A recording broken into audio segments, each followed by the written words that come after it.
এবং কাফেরের মধ্যে পার্থক্য করবেন। আল্লাহর রেজাল্ট যখন চলে আসবে তখন একজন মুসলিম ব্যক্তি বুঝতে পারবে এবং একজন কাফের ব্যক্তিও উপলব্ধি করতে পারবে দুনিয়াতে মুসলিম হওয়াটা কত বড় সৌভাগ্যের বিষয় ছিল। এজন্য আমরা আল্লাহর দরবারে আবারও শুকরিয়া আদায় করছি, আলহামদুলিল্লাহ।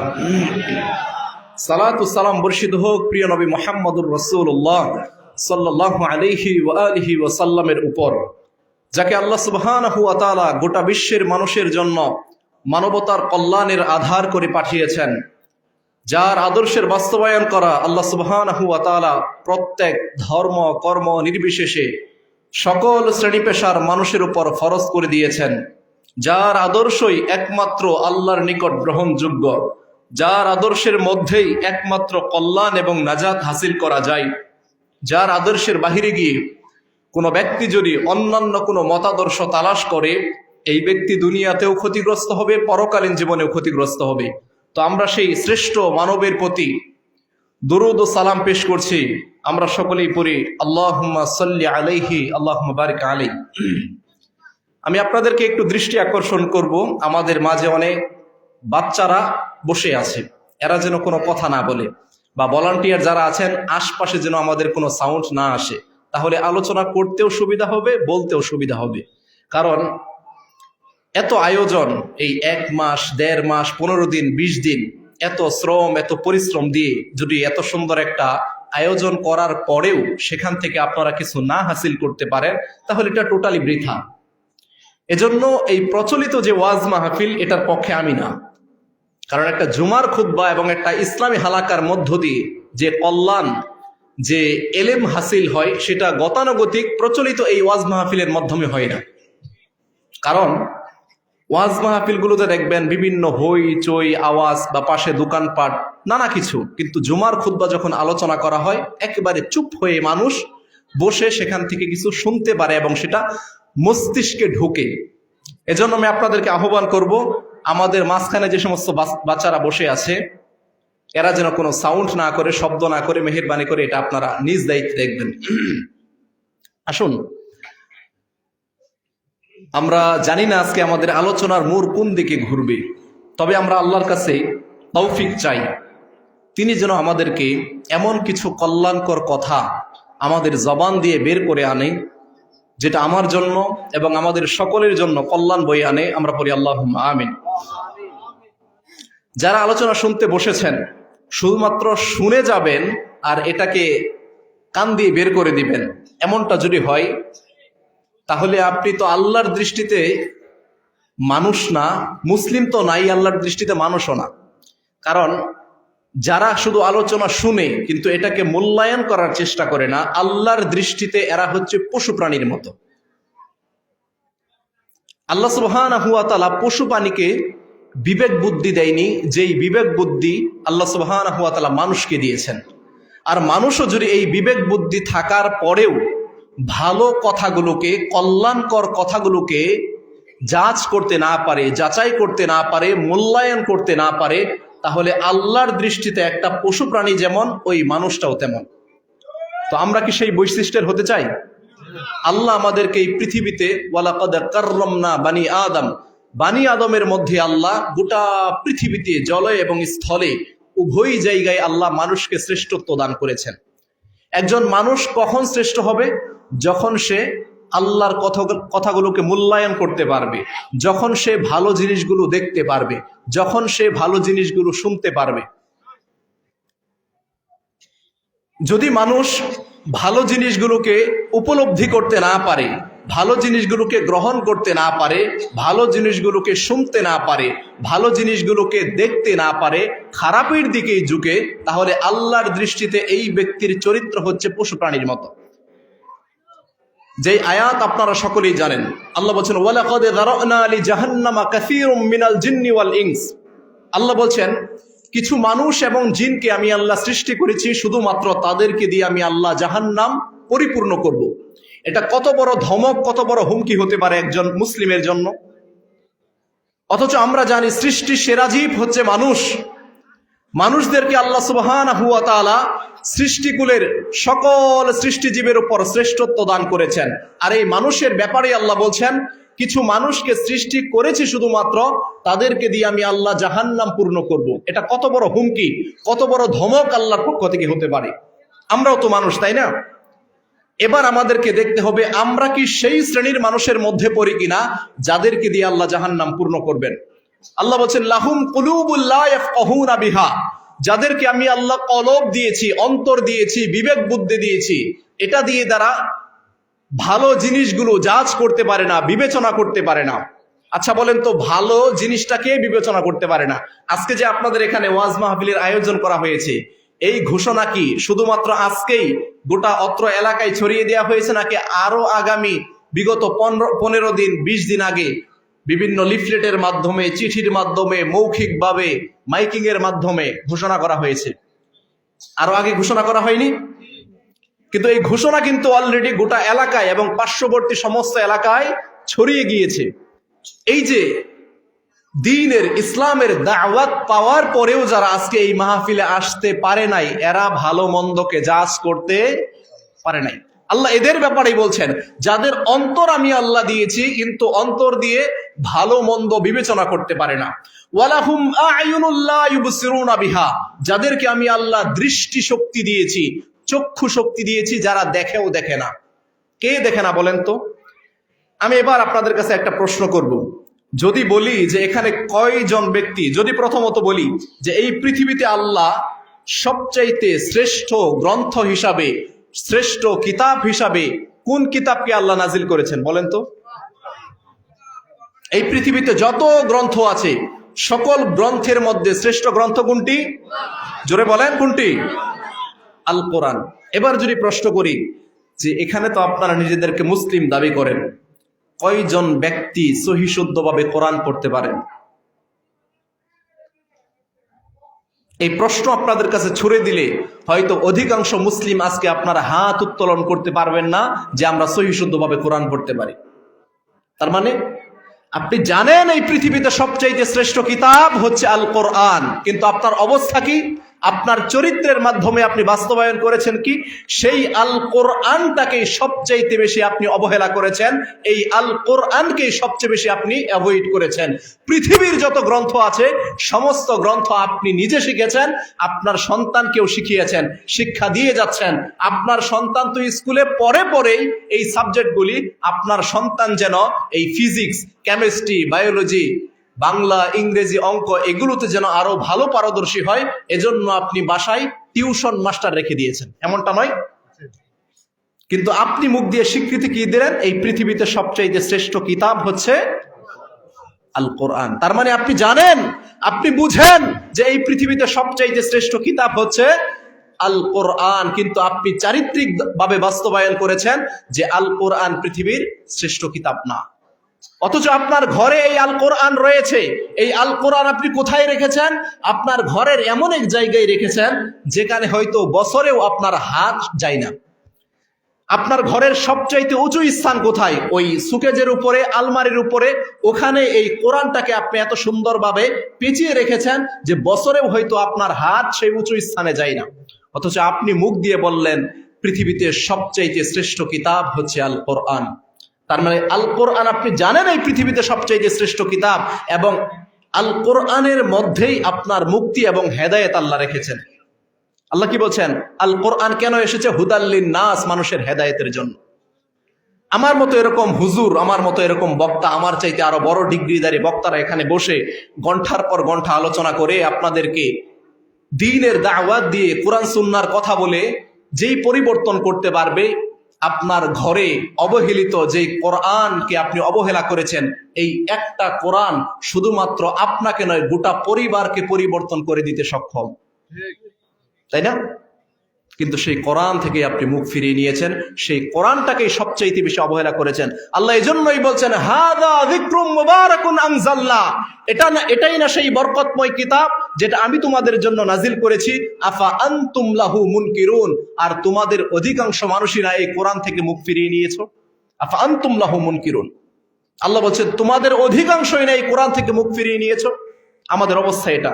আজকে যখন বিভিন্ন কান্ট্রিতে, যেই কান্ট্রিগুলো হচ্ছে বিধর্মী অমুসলিমদের কান্ট্রি, এই কান্ট্রিগুলোতে যখন আজকে কোরআন নিয়ে কোনো ইহুদি খ্রিস্টান, কোনো বিধর্মী কোরআন নিয়ে অবমাননা করে, কোরআনের উপর পা রাখে, কোরআনকে আগুনে জ্বালিয়ে পুড়িয়ে দেয়, কোরআন পায়খানায় টয়লেটে নিক্ষেপ করে, তখন আপনার ইমানি চেতনা, ইমানি প্রেরণা এত বেশি বেড়ে যায় যে আপনি বাংলাদেশের মানুষ হিসাবে রাস্তায় নেমে মানববন্ধন পর্যন্ত করেন আমাদের দেশে।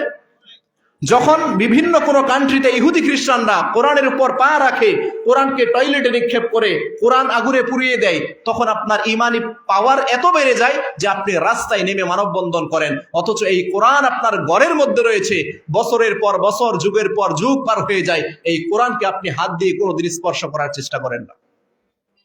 আমাদের অবস্থা হচ্ছে এটা, যে কোরআনময় জীবন হওয়ার কথা ছিল প্রত্যেকটা মুসলিমের, প্রত্যেকটা মুসলিম তার জীবন পরিচালনা করবে কোরআনের উপর ভিত্তি করে, সেই কোরআন আজকে আমাদের মুসলিমদের কাছে এত বেশি অবহেলিত হয়ে গিয়েছে, যার ফলশ্রুতি দিয়ে আজকে ইহুদি খ্রিস্টানদের কাছে আজকে মুসলিমরা নির্যাতিত হচ্ছে, অপমানিত হচ্ছে, লাঞ্ছিত হচ্ছে। তা না হলে পৃথিবীতে আল্লাহ কোনো ইহুদিকে, কোনো খ্রিস্টানকে মুসলিমদের উপর কর্তৃত্ব, নেতৃত্ব দেওয়ার মতো ক্ষমতা পাওয়ার আল্লাহ কোনো ইহুদি খ্রিস্টানকে দেয়নি। মুসলিমরা যখন এই কোরআন ছেড়ে দিয়েছে, কোরআন বিমুখ হয়ে গিয়েছে, কোরআন সুন্নাহ থেকে সরে এসেছে, তখনই ইহুদি খ্রিস্টানদের এই গোলামি তাদের উপর চাপিয়ে দেওয়া হয়েছে।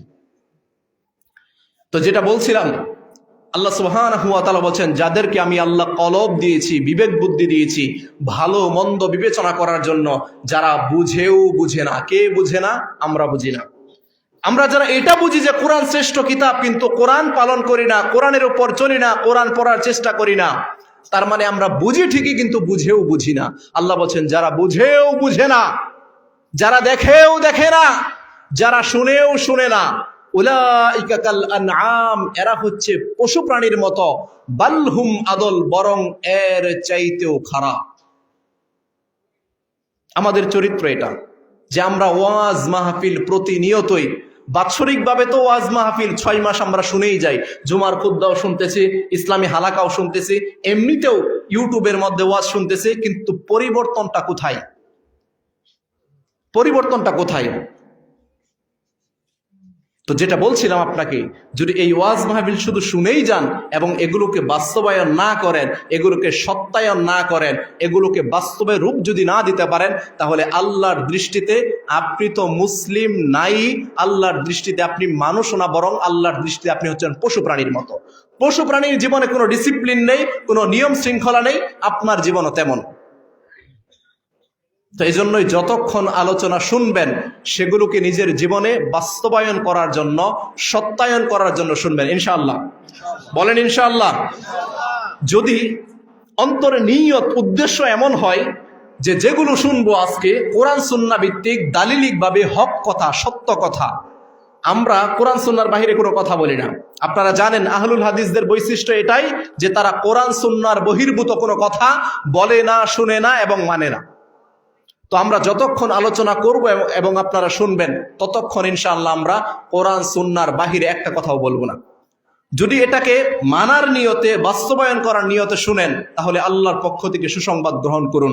আল্লাহ নবী সাল্লাল্লাহু আলাইহি ওয়াসাল্লাম প্রতিদিন রাতের বেলা ঘুমানোর সময় আল্লাহর কাছে বলতেন, ওয়াকালু রব্বানা, হে আমার রব, সামিআনা, আমি যা শুনলাম, আমাকে আপনার পক্ষ থেকে যা শোনানো হলো, ওয়া আতা'না, আমি সেটাকে মেনে নিলাম, আমি সেটাকে গ্রহণ করে নিলাম। আল্লাহ বলছেন, হে মুহাম্মদ, শুধুমাত্র আপনি কেন, আপনার পরে আপনার যত উম্মত, আপনার যত অনুসারী একই বৈশিষ্ট্যের অধিকারী হবে, যে তারা কোরআন সুন্নাহর কথা শুনবে এবং সেগুলোকে বাস্তবায়ন করবে। আল্লাহ বলছেন, গুফরানাকা রব্বানা ওয়া ইলাইকাল মাসির, আমি আল্লাহ তাদের জীবনের গুনাহ খাতাকে ক্ষমা করে দিব। তাহলে যদি এগুলো মানার নিয়তে, বাস্তবায়ন করার নিয়তে শুনেন, তাহলে আল্লাহর পক্ষ থেকে সুসংবাদ এটাই যে আল্লাহ আপনার পিছনের ভুল ত্রুটিগুলোকে ক্ষমা করে দিবেন। আমাদের জীবনে ভুল ত্রুটি ক্ষমা হোক, এটা আমরা চাই কি চাই না? তাহলে যতক্ষণ শুনবেন মানার নিয়তে, আমি আশা রাখবো ইনশাআল্লাহ আমাদের প্রোগ্রাম শেষ হওয়ার আগ পর্যন্ত একজন ব্যক্তিও এখান থেকে উঠাউঠি করবেন না ইনশাআল্লাহ। আমরা হয়তো আমাদের প্রোগ্রাম দীর্ঘায়িত করব না বেশি সময়, কিন্তু যতক্ষণ বলবো, যতক্ষণ শুনবেন, মানার নিয়তে শুনবেন, কেউ উঠাউঠি করবেন না। কারণ ইমানদারদের, মুসলিমদের একটা বৈশিষ্ট্য এটা, যেখানেই কোরআন সুন্নাহর কথা বলা হবে সেখানেই তারা চুপ করে মনোযোগ সহকারে শুনবে, শ্রবণ করবে। এটা ইমানদারের একটা বৈশিষ্ট্য। আল্লাহ কি বলছেন? ওয়াজিলাত কুলুবুহুম, আপনার অন্তরে একটা অজিলাত আসতে হবে। যারা উঠাউঠি করবেন, আপনি জেনে রাখেন আপনার অন্তরের মধ্যে ঈমান নেই। আল্লাহর কোরআন দ্বারা, আল্লাহর আয়াত দ্বারা এটা স্পষ্ট। যারা কোরআন সুন্নাহর কথা শোনার পরেও, বোঝার পরে যারা এখানে উঠাউঠি করবে, হট্টগোল করবে, কথাবার্তা বলবে, আল্লাহর দৃষ্টিতে আপনার ভিতরে ঈমান নেই। কারণ ঈমানের একটা দাবি হচ্ছে ওয়াজিলাত কুলুবুহুম, যখন সে আল্লাহর আয়াত শুনবে, আল্লাহর কথা শুনবে, তখন ওয়াজিলাত, তার অন্তর ভয়ে ভীত সন্ত্রস্ত হয়ে যাবে। তখন সে উঠাউঠি করবে তো দূরের কথা, কথাবার্তা হট্টগোল করবে তো দূরের কথা, তখন তার অন্তরটা ভয়ে ভীত সন্ত্রস্ত হয়ে যাবে। এটা ঈমানের দাবি। একজন ঈমানদার ব্যক্তির ঈমানের দাবি এটা, যে যখন সে আল্লাহর কথা শুনবে, আল্লাহর আয়াত শুনবে, তখন তার অন্তর ভয়ে ভীত সন্ত্রস্ত হয়ে যাবে। আর আল্লাহ কি বলছেন? আল্লাহ সুবহানাহু ওয়া তাআলা বলছেন, ওয়া ইযা কুরিয়াল কুরআন ফাসতামিউ লাহু ওয়ানসিতু লাআল্লাকুম তুরহামুন, যখনই তোমাদের সামনে কোরআনের কথা বলা হয়, কোরআনের আয়াত পেশ করা হয়, তখন তোমরা মনোযোগ সহকারে শ্রবণ করো। তোমার সামনে রিকশাওয়ালা বসে আছে কি, নাকি ডক্টর মিজানুর রহমান আজহারি বসে আছে, নাকি আব্দুর রাজ্জাক বিন ইউসুফ বসে আছে, নাকি আপনার মসজিদের কোনো খাদেম বসে আছে, এটা দেখা যাবে না। ব্যক্তি দেখা যাবে না, বরঞ্চ কে কোরআন সুন্নাহর কথা বলতেছে এটাকে দেখতে হবে, এটাকে প্রাধান্য দিতে হবে। আপনি আজকে আমাদের অবস্থা হয়ে গিয়েছে এমন যে যেখানেই ভাইরাল বক্তা আসবে, যেখানে যত বড় আল্লামা আসবে, সেখানে মানুষের ছড়াছড়ি বেশি, মানুষ খুব মনোযোগ সহকারে শুনে।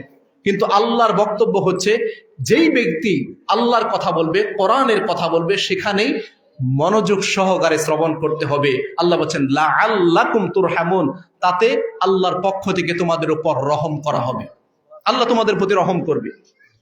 এজন্য যেটা বলছিলাম, যে আমরা যতক্ষণ আলোচনা শুনবো এবং করব, কোরআন সুন্নাহর বাহিরে কিছু বলবো না। আল্লাহ বলছেন ওয়াকুলিল হাক্কু মির রাব্বিকুম, হক আসে, সত্য আসে রবের পক্ষ থেকে। সেই রবের কথাগুলোই, সেই সত্য অথেন্টিক কথাগুলোই আপনাদের সামনে ইনশাআল্লাহ পেশ করার চেষ্টা করব। বলছিলাম, আজকে মুসলিমদের মধ্যে যে অন্যায়, যে অপরাধ আজকে সবচাইতে বেশি দেখা যায়, এটার উপরে ইনশাআল্লাহ আমরা আলোচনার ইতি টানবো। সবচাইতে বড় যে অন্যায় অপরাধ আজকে মুসলিমদের মধ্যে দেখা যায়, আমরা জানি আল্লাহ সুবহানাহু ওয়া তাআলা একজন মানুষের জন্য সবচাইতে শ্রেষ্ঠ, সবচাইতে বড় গুনাহ হিসাবে শিরককে উল্লেখ করেছেন। যে পৃথিবীতে সবচাইতে শ্রেষ্ঠ গুনাহ হচ্ছে আল্লাহর সাথে কাউকে অংশীদার সাব্যস্ত করা। কিন্তু এই শিরকের মতোই আজকে আরেকটা পাপাচার গোটা মুসলিম সমাজের মধ্যে ছেয়ে গিয়েছে, গোটা মুসলিম সমাজকে একেবারে ঘায়েল করে ফেলেছে। সেটা কি জানেন? সেটা হচ্ছে দিন ধর্ম বিমুখতা, নিজের জীবনটাকে পশু প্রাণীর মতো পরিচালনা করা, আল্লাহর নীতিমালা, আল্লাহর বিধিবিধানের তোয়াক্কা না করা। আমরা এখানে হয়তো প্রত্যেকেই মুসলিম ঘরের সন্তান, নিজেদেরকে মুসলিমও দাবি করি, কিন্তু আমি যদি প্রশ্ন করি যে আপনি মুসলিম হওয়া সত্ত্বেও কিসের উপর ভিত্তি করে আপনার মুখের দাড়ি কেটে ফেলেছেন, যদি প্রশ্ন করি, কোন রাসূল, কোন শরীয়ত, কোন রব বা কে আপনাকে এই নির্দেশনা দিল যে আপনি চাইলেই আপনার দাড়ি কেটে ফেলতে পারে? অথচ আপনি মুসলিম হিসাবে কি স্বীকৃতি দিয়েছিলেন? আশহাদু আল্লা ইলাহা ইল্লাল্লাহ, আমি আমার জীবনে আল্লাহর সিদ্ধান্তকে মেনে নিলাম। আল্লাহ ছাড়া কোনো মাবুদ নেই, মানে আল্লাহর সিদ্ধান্তই আমার কাছে সবচাইতে বেশি প্রাধান্য পাবে। আল্লাহ যেই নীতিমালা, আল্লাহ যেই হুদুদ, আল্লাহ যেই সীমানা, আল্লাহ যেই নির্দেশনা দিয়েছেন, এটার উপরেই আমাকে চলতে হবে। আমি চাইলেও আমার মন মর্জি মতো এটার বাহিরে গিয়ে কোনো কিছু করতে পারবো না। এটার সাক্ষ্য দেওয়ার নামই হচ্ছিল মুসলমানিত্ব। এই সাক্ষ্য দেওয়ার মানেই হচ্ছে এটা, যে আমি চাইলেও আর আমার মন মতো কিছু করতে পারি না। এখন থেকে আমি যা কিছু করব, সব কিছু আমি আমার রবের দেয়া ফর্মুলার উপরে করব। আমার রব যতটুকু দিয়েছেন, যেইভাবে দিয়েছেন, সেইভাবে ততটুকুই আমাকে পালন করতে হবে। তাহলে আমি যদি প্রশ্ন করি যে আজকে আপনি দাড়ি কিসের উপর ভিত্তি করে কেটে ফেলেছেন? আপনি কিসের উপর ভিত্তি করে আজকে আপনার ইনকামটাকে হালাল পন্থায় উপার্জন করতেছেন? কিসের উপর ভিত্তি করে আজকে আপনার পায়জামা লুঙ্গি টাকটার নিচে চলে যায়? কিসের উপর ভিত্তি করে আজকে আপনি নামাজবিহীন জীবন যাপন করতেছেন? কিসের উপর ভিত্তি করে? কে আপনাকে এই শিক্ষা দিল? আপনার মন চাই তাই করে ফেলতেছেন। একটা আয়াত আপনি শুনেন, আল্লাহ বলছেন ওয়াত্তাবা হাওয়াহু, যারা তাদের প্রবৃত্তির অনুসরণ করে, মন যা চাই তাই করে ফেলে, মনের মধ্যে শয়তান যে ওয়াসওয়াসা দেয়, এই শয়তানের পদাঙ্ককে যারা অনুসরণ করে, আল্লাহ বলছেন ফামাসালুহু কামাসালিল কালব, আল্লাহ বলছেন এদের জীবন, এদের দৃষ্টান্ত, এদের চরিত্র হচ্ছে ফামাসালুহু কামাসালিল কালব, এদের চরিত্র হচ্ছে কুকুরের মতো, কুত্তার মতো। এটা আমার কথা না, আল্লাহ বলছেন। কালবুন শব্দের অর্থ কি? কুকুর। আল্লাহ বলছেন ফামাসালুহু কামাসালিল কালব, যারা তাদের প্রবৃত্তির অনুসরণ করে, হাওয়ার অনুসরণ করে, আল্লাহ বলছেন ফামাসালুহু কামাসালিল কালব, এই ব্যক্তির জিন্দেগি, এই ব্যক্তির জীবনটা হচ্ছে একটা কুত্তার জীবন। তাহলে আপনি যদি আল্লাহর কাছে নিজেকে মুসলিম হিসাবে কাল কিয়ামতের ময়দানে প্রমাণ করতে চান, তাহলে আল্লাহর দিয়া সেই নীতিমালা, সেই হুদুদ, সেই সীমানা রেখার উপরেই আপনাকে চলতে হবে। এর বাহিরে যখন আপনি চলে যাবেন, তখনই আপনি আপনার সীমানাকে ক্রস করে ফেলবেন। আল্লাহর দৃষ্টিতে আপনার জীবন আর কুত্তার জীবন হচ্ছে সমান। তাহলে মুসলিমদেরকে চলতে হবে কিসের উপর? আল্লাহ যেই নীতিমালা দিয়েছেন, আল্লাহ যেই সীমানা দিয়েছেন, এই সীমানার উপর, এই নীতিমালার উপর। এটার বাহিরে চাইলেও কিছু করতে পারবো না। কিন্তু আমাদের অধিকাংশ মানুষের জীবন ব্যবস্থা এমনই হয়ে গেছে যে আমরা দিন ধর্মের কোনো তোয়াক্কা করি না।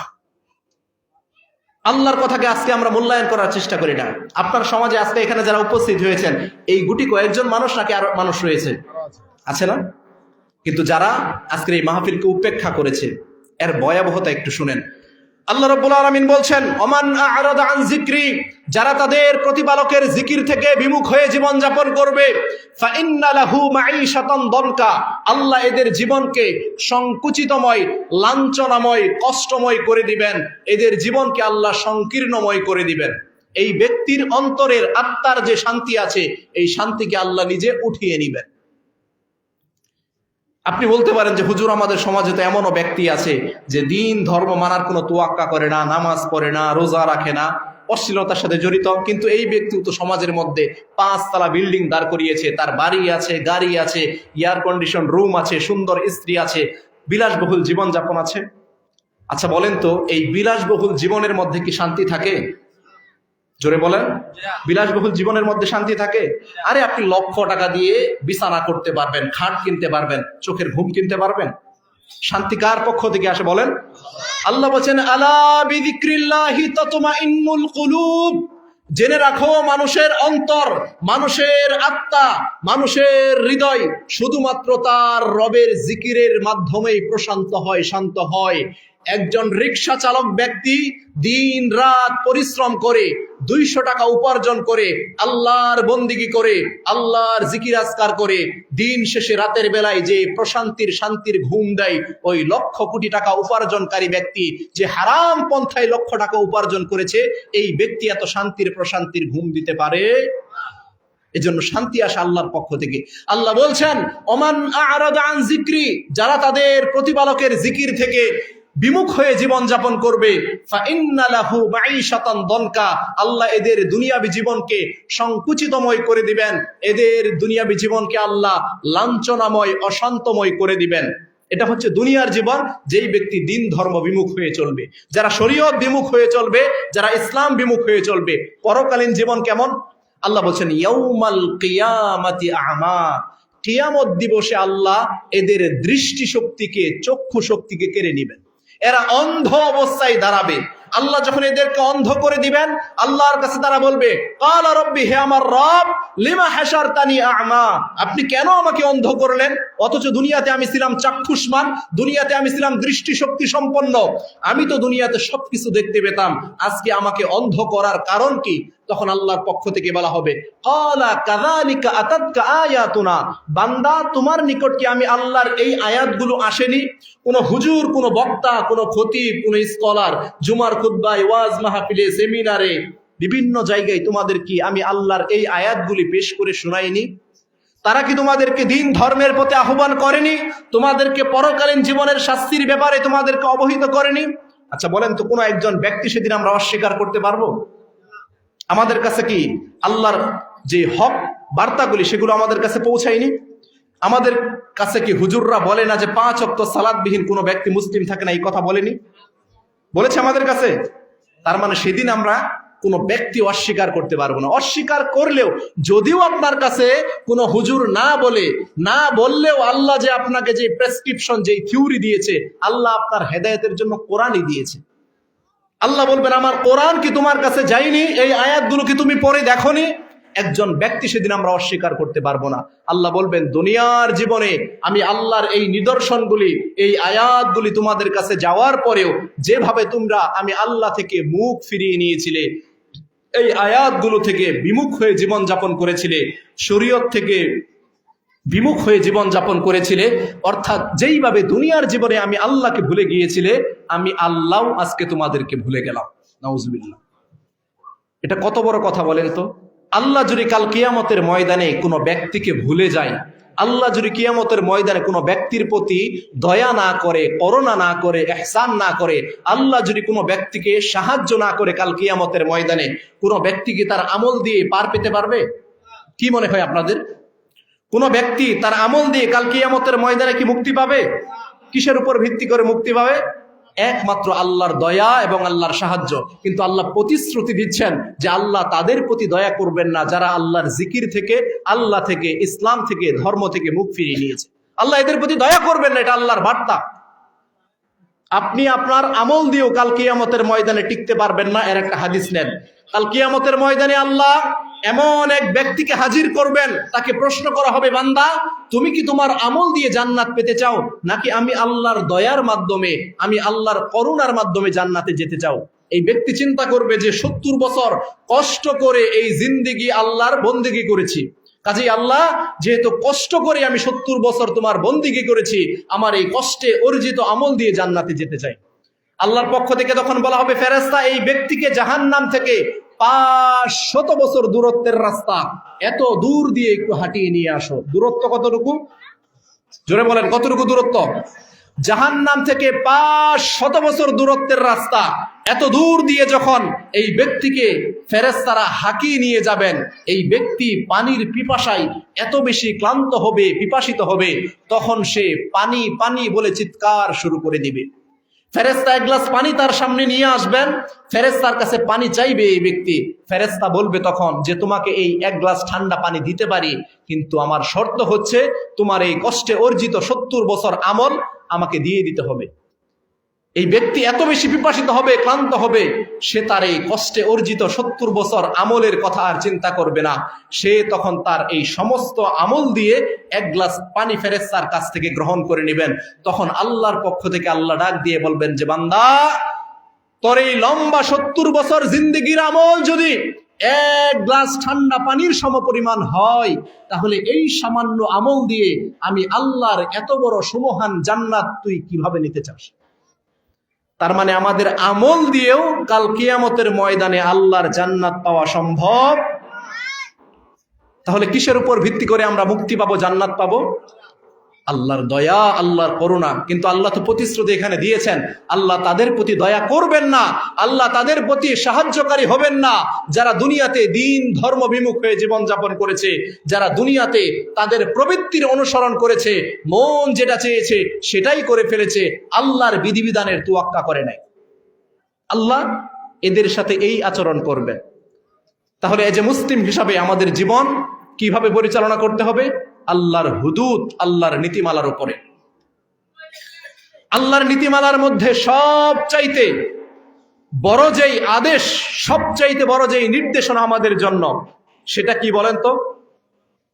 ইবাদতের জগতে যত ইবাদত রয়েছে, আল্লাহর বন্দিগি রয়েছে, এর মধ্যে সবচাইতে শ্রেষ্ঠ ইবাদত কোনটা? জোরে বলেন। বাহিরে অনেক আওয়াজ হচ্ছে, আমাদের আলোচনার মনোযোগ নষ্ট হয়ে যাচ্ছে। ভলান্টিয়ার যারা আছেন একটু আপনারা দেখেন তো। ইবাদতের জগতে সবচাইতে শ্রেষ্ঠ ইবাদত কোনটি? আপনারা সবাই 5 ওয়াক্ত সালাত আদায় করেন? ইনশাআল্লাহ সবাই পড়েন? আরে 5 ওয়াক্ত নামাজ না পড়লেও আমাদের মধ্যে এখানে অনেকের ঈমান কিন্তু মজবুত আছে। আছেন আমাদের সমাজে এরকম যে নামাজ না পড়লেও ঈমান কিন্তু মজবুত আছে, তাই না?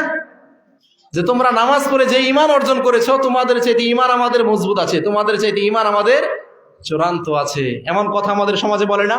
এটা কত বড় তাকওয়া বিরোধী কথা, কত বড় তাকওয়া বিরোধী কথা এটা। একেতে সালাত পড়তেছে না, তাও বলতেছে আমার ভিতরে ঈমান বিশ্বাস চূড়ান্ত আছে। ঈমানের দাবিটা কি জানেন? ঈমানের দাবি হচ্ছে সেটাকে বাস্তবায়ন করে, সত্যায়ন করে আমলে রূপ দিতে হবে। ঈমানের দাবি এটা। তো যারা এই 5 ওয়াক্ত সালাত আদায় করে না, এদের ভিতরে কি ঈমান আছে? আসুন আমরা এবার একটু দেখি আমাদের ঈমান আর সাহাবায়ে কেরামের ঈমান কেমন ছিল, একটু যাচাই করার চেষ্টা করি।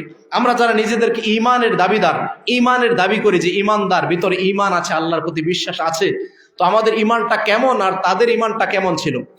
কোরআন সুন্নাহর প্রতি, শরীয়তের উপর তাদের বিশ্বাস, তাদের আকীদাটা কেমন ছিল আর আমাদের কেমন, একটু যাচাই করার চেষ্টা করি।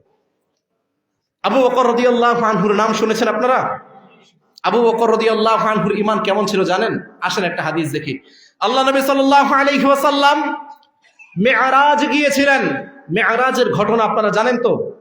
এই পৃথিবী থেকে সপ্তম আকাশ ভ্রমণ করে সিদরাতুল মুনতাহার ধার প্রান্তে গিয়ে আল্লাহর সাথে কথা বলেছেন, জান্নাত জাহান্নাম পরিদর্শন করেছেন, বিভিন্ন নবী রাসূলের সাথে সাক্ষাৎ করেছেন। মুহাম্মাদুর রাসূলুল্লাহ সাল্লাল্লাহু আলাইহি ওয়াসাল্লাম, আল্লাহ নবী সাল্লাল্লাহু আলাইহি ওয়াসাল্লাম ওই মুহূর্তে, এমন একটা সময় তিনি জাতির কাছে পরিচিত ছিল যে মক্কার মুশরিকরা পর্যন্ত আল্লাহর নবীকে আল আমিন তথা বিশ্বস্ত ব্যক্তি হিসাবে জানত। মক্কার মুশরিক যারা ছিল তারাও রাসূল সাল্লাল্লাহু আলাইহি ওয়াসাল্লামকে আল আমিন, সত্যবাদী, বিশ্বস্ত, আমানতদার হিসাবে চিনত। তো আল্লাহর নবী যখন মেরাজে গেলেন, এক রাত্রিতে তার সাথে এরকম অলৌকিক, বিস্ময়কর, আকস্মিক ঘটনাগুলি ঘটে গেল। তিনি মেরাজ থেকে আসার পরে ওই মুহূর্তের মক্কার মুশরিক যারা ছিল, যারা রাসূলকে সত্যবাদী, আল আমিন নামে চিনত, তাদের কাছে যখন আল্লাহর নবী মেরাজের এই অলৌকিক ঘটনাগুলি বিস্তারিত বর্ণনা করলো, সেই যুগের ওই মক্কার মুশরিকরা রাসূলের এই কথা শুনে কি বলেছিল জানেন? যেই মুশরিকগুলোই রাসূলকে আল আমিন, সত্যবাদী হিসাবে জানতো, রাসূলের এই কথা শোনা মাত্রই বলতেছে যে মুহাম্মদের এই কথাগুলি মেনে নেওয়ার মতো না। তাকে আমরা বিশ্বাস করি, সে সত্যবাদী, সে আমানতদার, আমরা জানি, কিন্তু তিনি যে এই কথাগুলি বললেন এটা বিশ্বাসযোগ্য না, এটা মেনে নেওয়ার মতো না। যারা একটু রাসূলকে কম বিশ্বাস করতেন তাদের অবস্থাটা কি হয়েছিল? তাদের কাছে যখন শোনানো হলো মেরাজের এই অলৌকিক ঘটনা, ওই সমস্ত দুর্বল ঈমানের অধিকারী মুশরিক ব্যক্তিরা বলতেছে যে মনে হয় আবু জাহেল, আবুল আহাবের কথাই সত্য। আবু জাহেল, আবুল আহাব যে বলেছিল এ বেটা মুহাম্মদের মাথায় সমস্যা, এ পাগল, মেন্টাল, অসুস্থ, আসলে এ পাগল, আসলে এ মেন্টাল, আসলে এ অসুস্থ, তা না হলে কি আবল তাবল বলে, এক রাত্রিতে কি সপ্তম আকাশ ভ্রমণ করা যায়? দুনিয়াতে থেকে জান্নাত জাহান্নাম পরিদর্শন করা যায়? এই কথা বললেন যারা রাসূলকে একটু কম বিশ্বাস করতেন। আর যারা মুনাফিক ছিল সেই যুগের, তারা এই ঘটনা শোনা মাত্রই বলতেছে পেয়েছি, এবার আব্দুল্লাহর বেটা মুহাম্মদকে খেলা দেখিয়ে ছাড়বো। এই মুনাফিকরা দৌড়ে গিয়েছে হযরত আবু বকর রাদিয়াল্লাহু আনহুর বাড়ির কাছে। কেন জানেন? কারণ আবু বকর এমন একজন ব্যক্তি যিনি রাসূল সাল্লাল্লাহু আলাইহি ওয়াসাল্লামের কোনো কথাকে যাচাই বাছাই ছাড়াই তিনি গ্রহণ করে নিতেন, বিশ্বাস করে নিতেন। তিনি একটু যাচাই করতেন না, বিনা যাচাইয়ে সে রাসূলের প্রত্যেকটা কথাকে মেনে নিতেন। এজন্য মুনাফিকরা বলতেছে যে আবু বকরের সাথে এবার খেলা দেখিয়ে ছাড়বো যে মুহাম্মদ কি আবল তাবল বলতেছে। যখন আবু বকর রাদিয়াল্লাহু আনহুর বাড়ির কাছে মুনাফিকরা ডাক দিলেন, আবু বকর বের হয়ে আসো।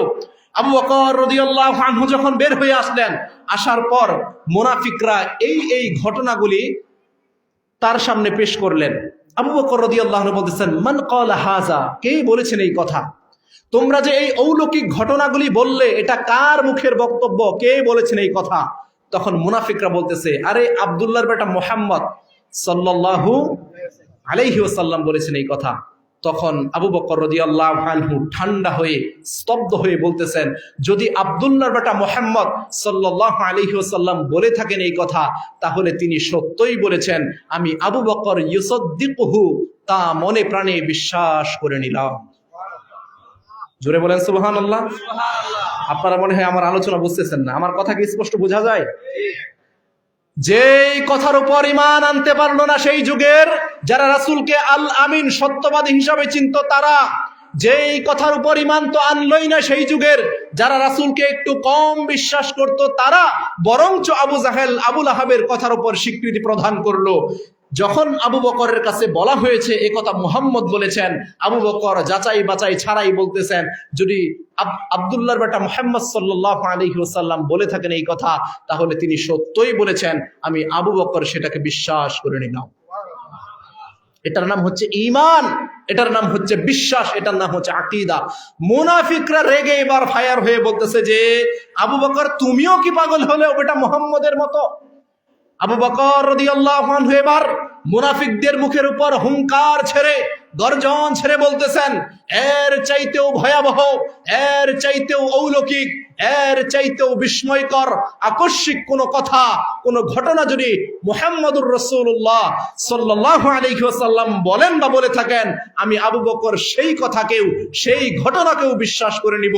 কারণ আমি বিশ্বাস করি সকাল সন্ধ্যায় আল্লাহর পক্ষ থেকে তার উপর ওহী অবতীর্ণ করা হয়। আপনারাও তো নিজেদেরকে মুসলিম দাবি করেন, অনেকেই তো এমনটাও বলেন যে নামাজ না পড়লেও ঈমান ঠিক আছে। এবার একটু বুকে হাত দিয়ে বলেন তো, এই বিশ্বাস, এই ঈমান, এই আকীদা কি শরীয়তের উপর, ইসলামের উপর, কোরআনের উপর, রাসূলের আদর্শের উপর আপনার আছে? বলেন এবার বুকে হাত দিয়ে। যারা দাবি করেন তাদেরকে একটা হাদিস শোনাই। আল্লাহর নবী সাল্লাল্লাহু আলাইহি ওয়াসাল্লাম বলছেন, সালাসাতুন ক্বাদ হারামাল্লাহু আলাইহিমুল জান্নাহ, তিন শ্রেণীর মানুষের উপর আল্লাহ জান্নাতকে হারাম করেছেন। আপনারা বলেন তো কয় শ্রেণীর উপর? কে হারাম করেছেন? আল্লাহ যদি কারোর জন্য জান্নাতকে হারাম করে দেন, তার থাকার জায়গা কোথায়? যে হাদিস বলছি, হাদিস বুখারী মুসলিম। আপনি যদি প্রমাণ চান, ইনশাআল্লাহ আমরা পেশ করতে সক্ষম। গাল গপ্প কিচ্ছা কাহিনী আমরা বলি না।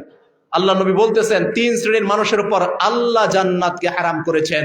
এর মধ্যে এক শ্রেণী হচ্ছে মুদমিনুল খামার, যারা নিয়মিত নেশা জাতীয় দ্রব্য সেবন করে, বিড়ি, সিগারেট, গুল, আলাপাতা, গাঁজা, জুয়ানি, ফেন্সিডেল, হিরোইন, ইয়াবা, জর্দা, তামাক, এগুলো যারা সেবন করে, এদের উপর জান্নাত হারাম। এই কথা কি আমার নাকি মুহাম্মদ সাল্লাল্লাহু আলাইহি সাল্লামের? কথা বোঝেন নাই মনে হয়। এই কথা কি আমি বললাম নাকি মুহাম্মদ সাল্লাল্লাহু আলাইহি সাল্লাম বলেছেন? মুহাম্মদ সাল্লাল্লাহু আলাইহি ওয়াসাল্লাম কি বানিয়ে বানিয়ে কথা বলেন? তিনি যা বলেন, ইন হুয়া ইল্লা ওয়াহয়ুই ইউহা, আল্লাহর পক্ষ থেকে তাকে যা ওহী করা হয় তিনি সেটাই বলেন। যদি তিনি তার মন মর্জি মতো কিছু বলতেন, তাহলে আল্লাহ বলছেন যে আমি তার কণ্ঠনালীকে কেটে দিতাম। তো আল্লাহ নবী বলছেন মানে তিনি আল্লাহর পক্ষ থেকে বার্তা পেয়েই বলেছেন। তার মানে আল্লাহ বলতেছেন তিন শ্রেণীর মানুষের উপর জান্নাত হারাম। এর মধ্যে এক শ্রেণী হচ্ছে যারা নেশাজাত দ্রব্য সেবন করে।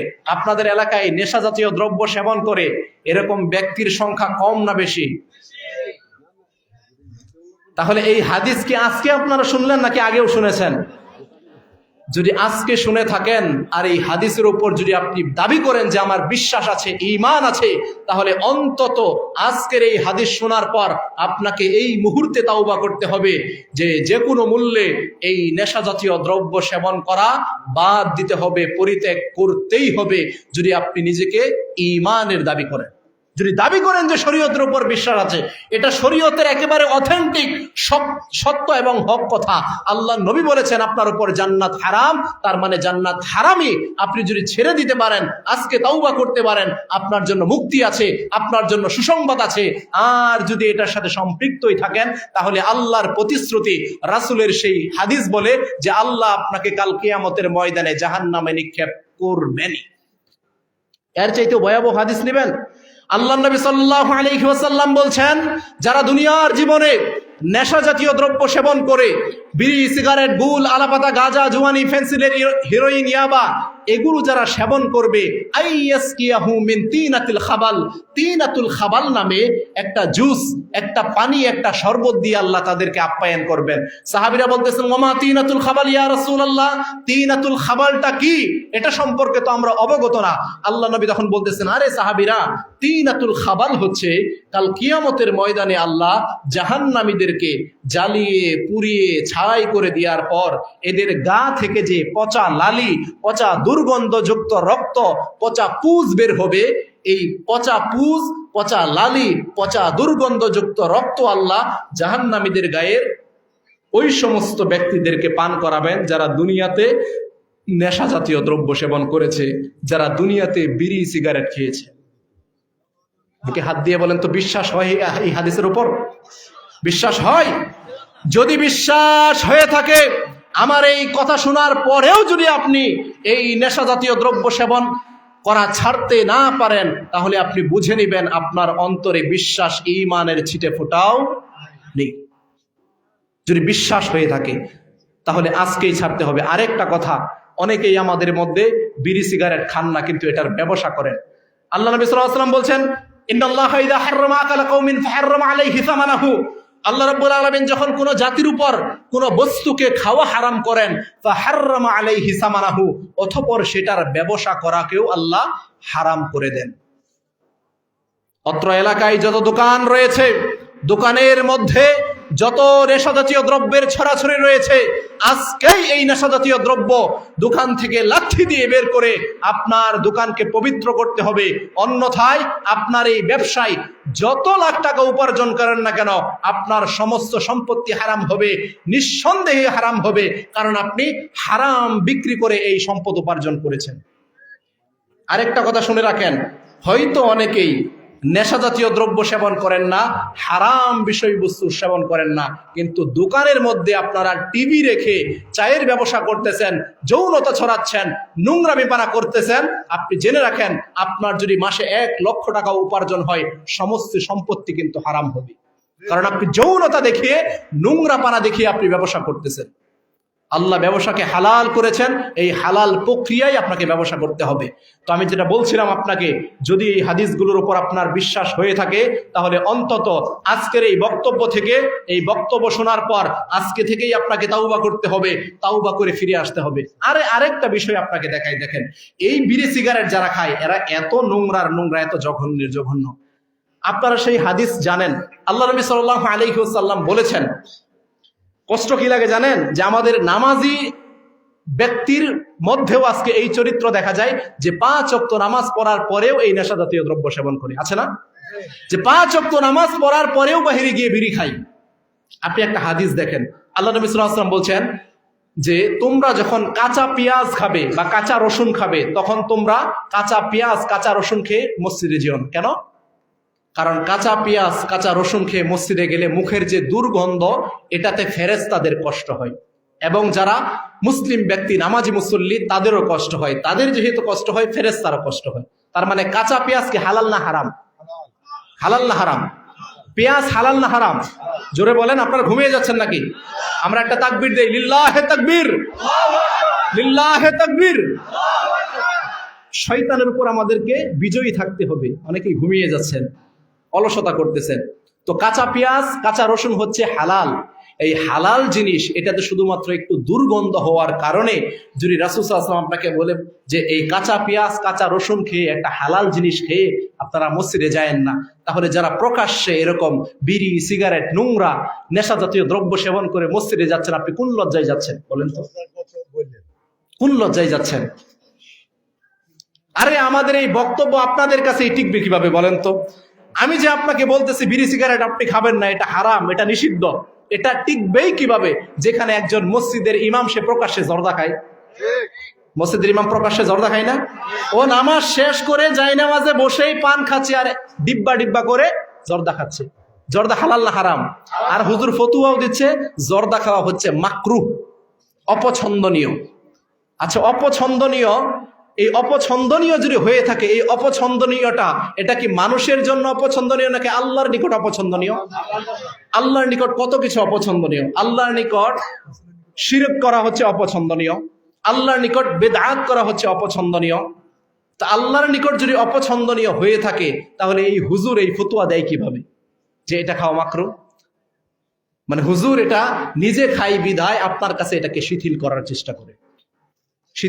চেষ্টা করে। কিন্তু আপনি জেনে রাখেন, আল্লাহ নবী বলেছেন প্রত্যেক নেশা জাতীয় দ্রব্য হারাম। যেটার অধিক খেলে নেশা হয়, সেটার অল্প খাওয়াও হারাম। কথা স্পষ্ট?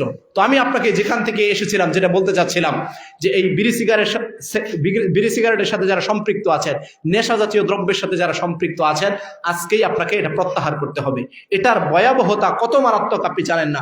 আপনার সমাজের ওই হুজুর হয়তো জানে না, আল্লাহ নবী বলেছেন মুদমিনুল খামরি কাআবিদি ওয়াসানিন, যে একজন নেশাদার দ্রব্য সেবনকারী ব্যক্তি হচ্ছে একজন মূর্তি পূজকের সমতুল্য। মূর্তি পূজক বুঝেন? আপনার আশপাশে হিন্দু আছে না, ওই হিন্দু ব্যক্তি মন্দিরে গিয়ে বিভিন্ন মূর্তির পূজা করে, দেব দেবীর পূজা করে, তাদের দাসত্ব করে যত বড় পাপী হয়েছে, যত পাপ অর্জন করেছে, আপনার ওই হুজুর আপনার মসজিদে ইমামতি করে, খুতবা দেয়, বড় বড় ওয়াজ মাহফিলে গিয়ে ওয়াজ করে, আপনার হুজুর জর্দা খেয়ে তত বড় পাপী হয়েছে আল্লাহর নিকট, তত বড় পাপী। কিন্তু এই হুজুর সে এই হারাম খাই বিদায় আপনার কাছে এই ফতুয়াকে শিথিল করে যে এটা খাওয়া মাকরুহ। আল্লাহ সুবহানাহু ওয়া তাআলা এই হারাম দ্রব্য থেকে, এই নেশাদার দ্রব্য থেকে আমাদেরকে বেঁচে থাকার তৌফিক দান করুন, আল্লাহুম্মা আমিন।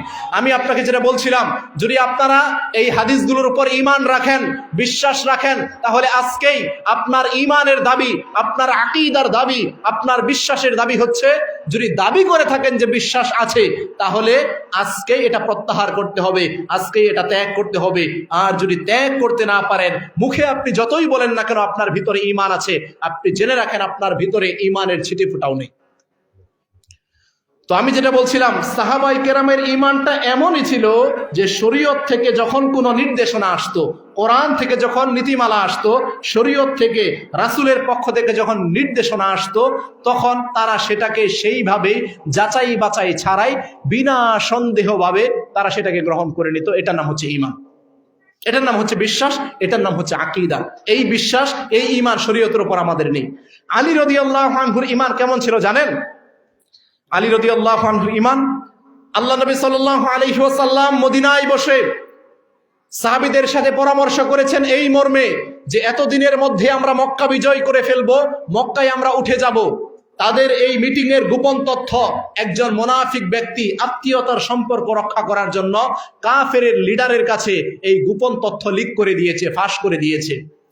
আল্লাহর পক্ষ থেকে, আল্লাহর আরশ আজিম থেকে এই দৃশ্য দেখে তিনি মুহাম্মদ সাল্লাল্লাহু আলাইহি ওয়াসাল্লামের কাছে ওহী অবতীর্ণ করে দিয়েছেন যে মুহাম্মদ তোমাদের মিটিং এর গোপন তথ্য, গোপন কথা ফাঁস করে দিল। আল্লাহর নবী যখন আল্লাহর পক্ষ থেকে এই ওহী পেয়েছেন, এই বার্তা পেয়েছেন, প্রক্ষান্তরে আল্লাহর নবী আলী রাদিয়াল্লাহু আনহুকে বলতেছেন, আলী জলদি যাও, মক্কার পথে গিয়ে দেখো একটা বৃদ্ধ মহিলা, তার কাছে একটা চিরকুট আছে, একটা চিঠি আছে, সেখানে আমাদের মিটিং এর গোপন তথ্য আছে। আল্লাহর নবীর নির্দেশে আলী রাদিয়াল্লাহু আনহু এবার মক্কার পথে রওনা করেছেন। যাওয়ার পথে ইতিমধ্যে দেখছেন যে একজন বৃদ্ধ মহিলা হেঁটে যাচ্ছেন। বৃদ্ধ মহিলার কাছে গিয়ে বলতেছেন যে মা, আপনার কাছে একটা চিরকুট আছে, একটা চিঠি আছে, এটা আমাকে দিয়ে দিন। বৃদ্ধ মহিলা এবার বলতেছে, আল্লাহে বিল্লাহে তাল্লাহে, আল্লাহর কসম, মায়ের কসম, বংশের কসম, আমার কাছে কোনো চিঠি। আল্লাহর নবী বলেছেন যে আলী, ওই বৃদ্ধ মহিলার কাছে চিঠি আছেন। আর বৃদ্ধ মহিলা সে আল্লাহর কসম করে বলতেছে আমার কাছে কোনো চিঠি। আলী রাদিয়াল্লাহু আনহু এবার কি করবেন বলেন তো? তিনি মনে হয় রাসূলের কাছে মোবাইল ফোন করেছিলেন যে ইয়া রাসূলুল্লাহ, ঘটনা তো উল্টা। আপনি তো বলেছেন বৃদ্ধ মহিলার কাছে চিঠি আছে, আর বৃদ্ধ মহিলা বলতেছে তার কাছে চিঠি নেই। এমনটা করেছিল? এই মোবাইল ফোন তখন ছিল? আরে মোবাইল ফোন তো তখন ছিল না, তখন ছিল বিশ্বাস, ঈমান, আকীদা। আলী রাদিয়াল্লাহু আনহু বলতেছেন, আরে মহিলা বলিস কি? আমার নবী বলেছেন তোর কাছে চিঠি আছে, তার মানে চিঠি আছেই, জলদি করে চিঠি বের কর, তা না হলে লাউ উলকিয়ান্না সিয়াবাহু, তোর কাপড় খুলে উলঙ্গ করে তারপর তোর কাছ থেকে চিঠি বের করব। আলী রাদিয়াল্লাহু আনহু যখন বৃদ্ধ মহিলাকে এই কথা বলে ফেলেছেন, বৃদ্ধ মহিলা বুঝেই ফেলেছে যে চিঠি যদি না দেয় তাহলে আসলেই এমনটা করবে। বৃদ্ধ মহিলা আলী রাদিয়াল্লাহু আনহুর ঈমান দেখে, তার বিশ্বাস দেখে, তার চেতনা দেখে বৃদ্ধ মহিলা এবার চুলের খোপা থেকে চিঠি বের করে দিয়েছে। সুবহানাল্লাহ বলবেন না? এটা কিসের ভিত্তিতে হয়েছিল বলেন? এই ঈমান, এই বিশ্বাস কি আমাদের মধ্যে আছে? আছে আমাদের মধ্যে? আচ্ছা, এখানে আপনারা যারা আছেন, আপনারা কি কখনো বিষ খেয়েছেন? বিষ দেন না আপনারা খেতে? বিভিন্ন গাছে আপনারা বিষ দেন না? এই বিষ কি কখনো আপনি খেয়ে দেখেছেন, টেস্ট করে দেখেছেন? কেন খাননি? খেলেই মারা যাবেন। দেখেন বিশ্বাসটা এখানে কত চূড়ান্ত। আপনার বিষ বাদ দেন, আনারস আর দুধ একসাথে মিশিয়ে কখনো খেয়েছেন? কেন খান না? এটার বাস্তবায়ন সত্যায়ন এখনো আমরা দেখিনি, বরঞ্চ বাপ দাদার কাছে মুরব্বীদের কাছে শুনেছি যে একটা কথা, যে আনারস আর দুধ একসাথে মিশিয়ে খেলে বিষ পেয়ে যায়, এটা খেলে মানুষ মারা যায়। এখন পর্যন্ত দেখিনি বাস্তবায়ন। বাপ দাদাদের একটা কথা যদি এই কথার উপর এত বিশ্বাস রাখতে পারি, এত ঈমান রাখতে পারি, এজন্য আনারস আর দুধ একসাথে কখনো মিশিয়ে খাই না, তাহলে শরীয়তের কথার উপর, আল্লাহর কথার উপর, রাসূলের কথার উপর, কোরআনের কথার উপর আমাদের বিশ্বাস, ঈমান, আকীদাটা কেমন হওয়া উচিত?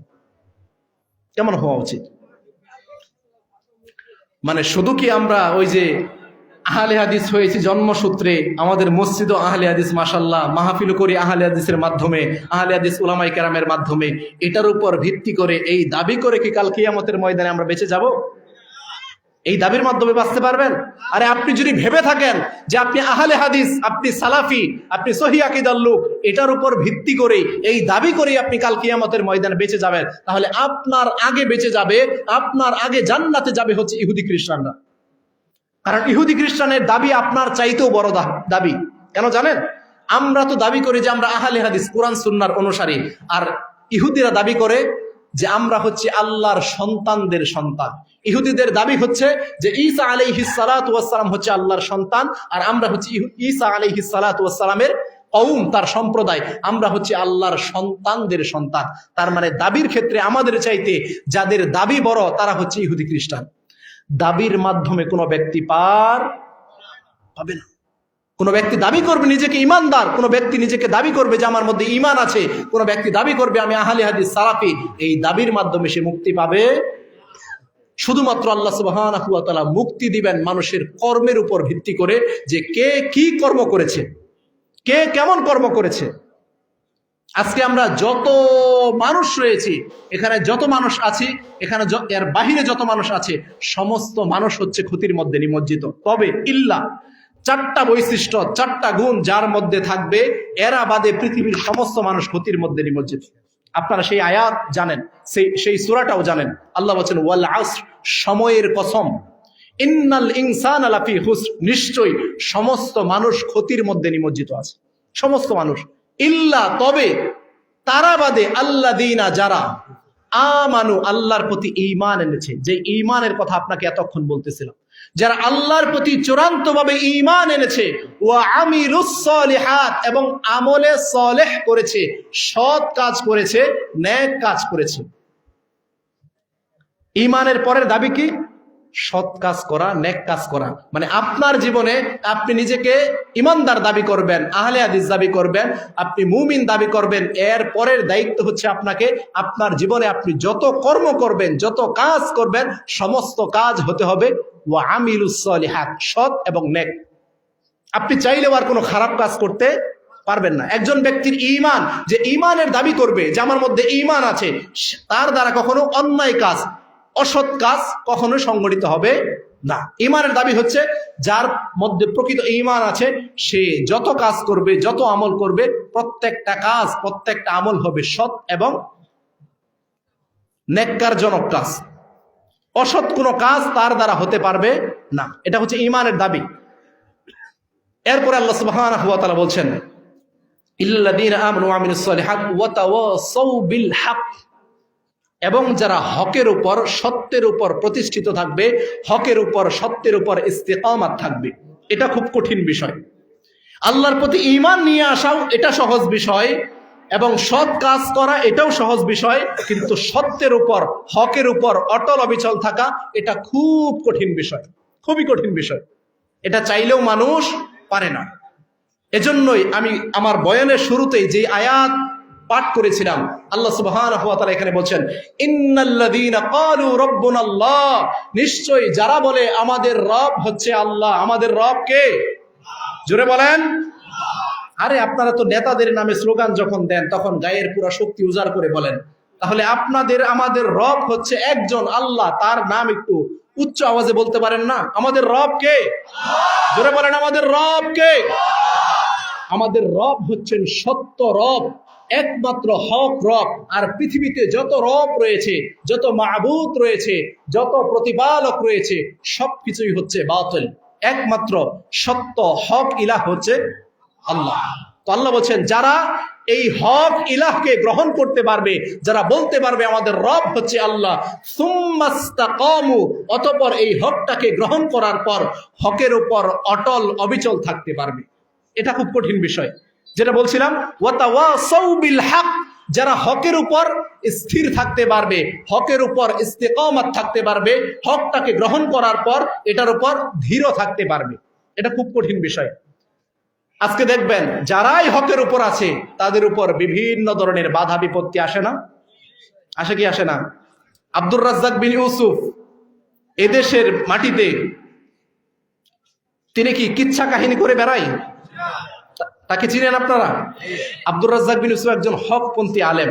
উনি কি এদেশের মাটিতে কিচ্ছা কাহিনী বলে বেড়ায়? বরঞ্চ তিনি যা বলেন কোরআন সুন্নাহর বাহিরে কোনো কথা তিনি বলেন না। তার নামে কেন আজকে 500 কোটি টাকার মামলা করা হবে? তার কি অপরাধ বলেন? তার মানে তিনি হক বলেন এবং হকের উপর ইস্তেকামাত রয়েছেন বিধায় তার উপর এত ধরনের বাধা বিপত্তি, জুলুম, অত্যাচার, নির্যাতন। ডাক্তার জাকির নায়েককে আপনারা চিনেন? ডাক্তার জাকির নায়েক কি মুসলিম নাকি হিন্দু? তিনি মুসলিম, এবং তার কথার মাধ্যমে উপমহাদেশে হাজার হাজার লক্ষ লক্ষ ইহুদি খ্রিস্টানরা, হিন্দুরা ইসলাম ধর্ম গ্রহণ করেছে, তাই না? কিন্তু দুঃখজনক হলেও সত্য, সেই ডাক্তার জাকির নায়েকের টিভি চ্যানেল আমাদের দেশে বন্ধ করে দেওয়া হয়। বন্ধ করা হয়নি? বন্ধ কারা করেছে? বন্ধ কারা করেছে? বন্ধ করেনি কোনো রাজনৈতিক দল, বন্ধ করেছে এক শ্রেণীর ধর্মের দালাল, যারা বিকৃত ইসলামকে জাতির কাছে পেশ করতেছে।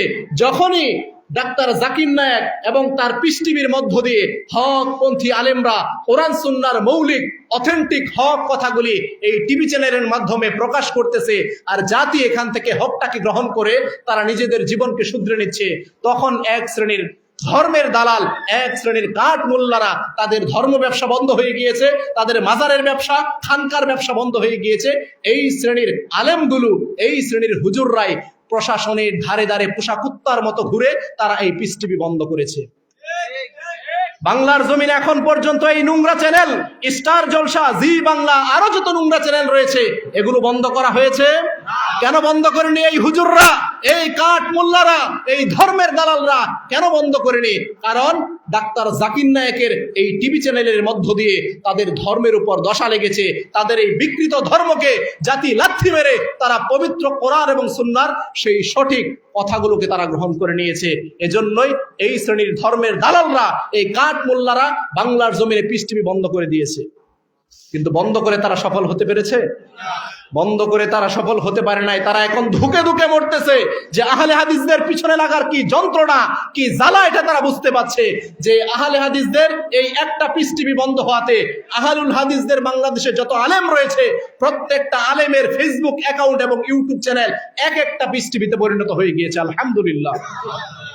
হকের দাওয়াত কখনো বন্ধ করা সম্ভব নয়। হকের সংখ্যা হয়তো সীমিত হতে পারে, হক হয়তো একেবারে নির্যাতিত লাঞ্ছিত একটা জাতি হতে পারে, কিন্তু আল্লাহর পক্ষ থেকে আল্লাহ বিজয় তাদেরকে দিবেন। আল্লাহর নবী বলেছেন, লা তাযালু তাইফাতুম মিন উম্মতি যাহিরিনা আলাল হক লা ইয়াদুররুহুম মান খাযালাহুম হাত্তা ইয়াতি আমরুল্লাহি ওয়া হুম কাযালিক। রাসূল বলেন, সর্বদা একটা দল হকের উপর প্রতিষ্ঠিত থাকবে, বিরোধীরা তাদের ক্ষতি করার চেষ্টা করবে, ইতিমধ্যেই আল্লাহ কিয়ামত দিয়ে দিবেন, তারা হকের উপরেই থেকে যাবে। আলহামদুলিল্লাহ। বাতিলরা আজকে হকপন্থীদেরকে যত নির্যাতন করুক না কেন, আল্লাহর পক্ষ থেকে এটা ওয়াদা, আল্লাহর পক্ষ থেকে এটা প্রতিশ্রুতি, আল্লাহর পক্ষ থেকে এটা হকপন্থীদের জন্য অনুপ্রেরণা যে আল্লাহর পক্ষ থেকে আল্লাহ বিজয় তাদেরকে দিবেন, কিয়ামত চলে আসবে, তারা হকের উপরেই থেকে যাবে। এই হাদিস আমাদেরকে প্রেরণা যোগায়, এই হাদিস আমাদেরকে চেতনা যোগায়। এজন্য হকের উপর থাকতে গেলে হকের পথটা হয়তো একটু কঠিন হবে, কিন্তু হককেই আল্লাহ বিজয় দান করবেন। আর হক যখন চলে আসবে, বাতিল সেখানে আর অবস্থান করতে পারবে। আমরা জানি বাংলাদেশে আলহামদুলিল্লাহ তাওহীদপন্থী আহলে হাদিসদের সংখ্যা দিন দিন বৃদ্ধি পাচ্ছে। আলহামদুলিল্লাহ, মানুষ এখন জানতে পারছে, বুঝতে পারছে কোনটা হক কোনটা বাতিল, বুঝতে পারছে। মানুষ এখন আর ওই কিচ্ছা কাহিনী শুনতে রাজি না, মানুষ এখন শুনতে চায় কোরআন সুন্নাহর সেই দালিলিক কথাগুলি। আল্লাহ তো এমনটাই আমাদেরকে বলেছেন, আল্লাহ এমন কথাই আমাদেরকে বলছেন। আল্লাহ বলছেন, ফাসআলু আহলা যিকির, ওহে পৃথিবীর অজানা মানুষেরা, যারা তোমরা জানো না, তোমরা তোমাদের মধ্য থেকে যারা জানলেওয়ালা, তাদের কাছ থেকে জেনে নাও। কিসের উপর ভিত্তি করে? বিল বাইয়িনাতি ওয়াজ জুবুর, দলিল এবং প্রমাণের উপর ভিত্তি করে। মানুষ এখন দলিলের বাহিরে, প্রমাণের বাহিরে কোনো কথা শুনতে ইচ্ছুক না। যখনই মানুষ দলিল তালাশ করতে যাবে, যখনই মানুষ এটার প্রমাণ তালাশ করতে যাবে, তখনই সে সত্য এবং হকটা পেয়ে যাবে ইনশাআল্লাহ। এজন্য যেটা বলছিলাম যে হকের উপর টিকে থাকা এটা খুব কঠিন বিষয়, খুব কঠিন বিষয়। তবে আল্লাহর পক্ষ থেকে বলা হয়েছে এই 4টা গুণ, যে ওয়াতাওয়াসাউ বিল হক, হকের উপর যারা থাকতে পারবে, ওয়াতাওয়াসাউ বিস সবর, এই যে হক পালন করতে গিয়ে তার উপর যে বাধা বিপত্তি আসবে, জুলুম, অত্যাচার, নির্যাতন, নিপীড়ন আসবে, এই মুহূর্তে যারা ধৈর্য ধারণ করতে পারবে, আল্লাহ বলেন এই 4টা গুণওয়ালা ব্যক্তি বাদে পৃথিবীতে যত ব্যক্তি আছে সকলেই ইন্নাল ইনসানা লাফি খুসর, ক্ষতির মধ্যে নিমজ্জিত আছে। আপনি এবার দেখেন আপনার মধ্যে এই 4টা বৈশিষ্ট্য, 4টা গুণ আছে কিনা। যে এক, ইল্লাল্লাযীনা আমানু, আপনার ভিতরে প্রকৃত ঈমান আছে কিনা, ওয়া আমিলুস সালিহাত, এবং আপনার কর্মগুলি সৎ কিনা, নেক কিনা। সৎ আমল, সৎ কর্ম আপনি বুঝবেন কিভাবে জানেন?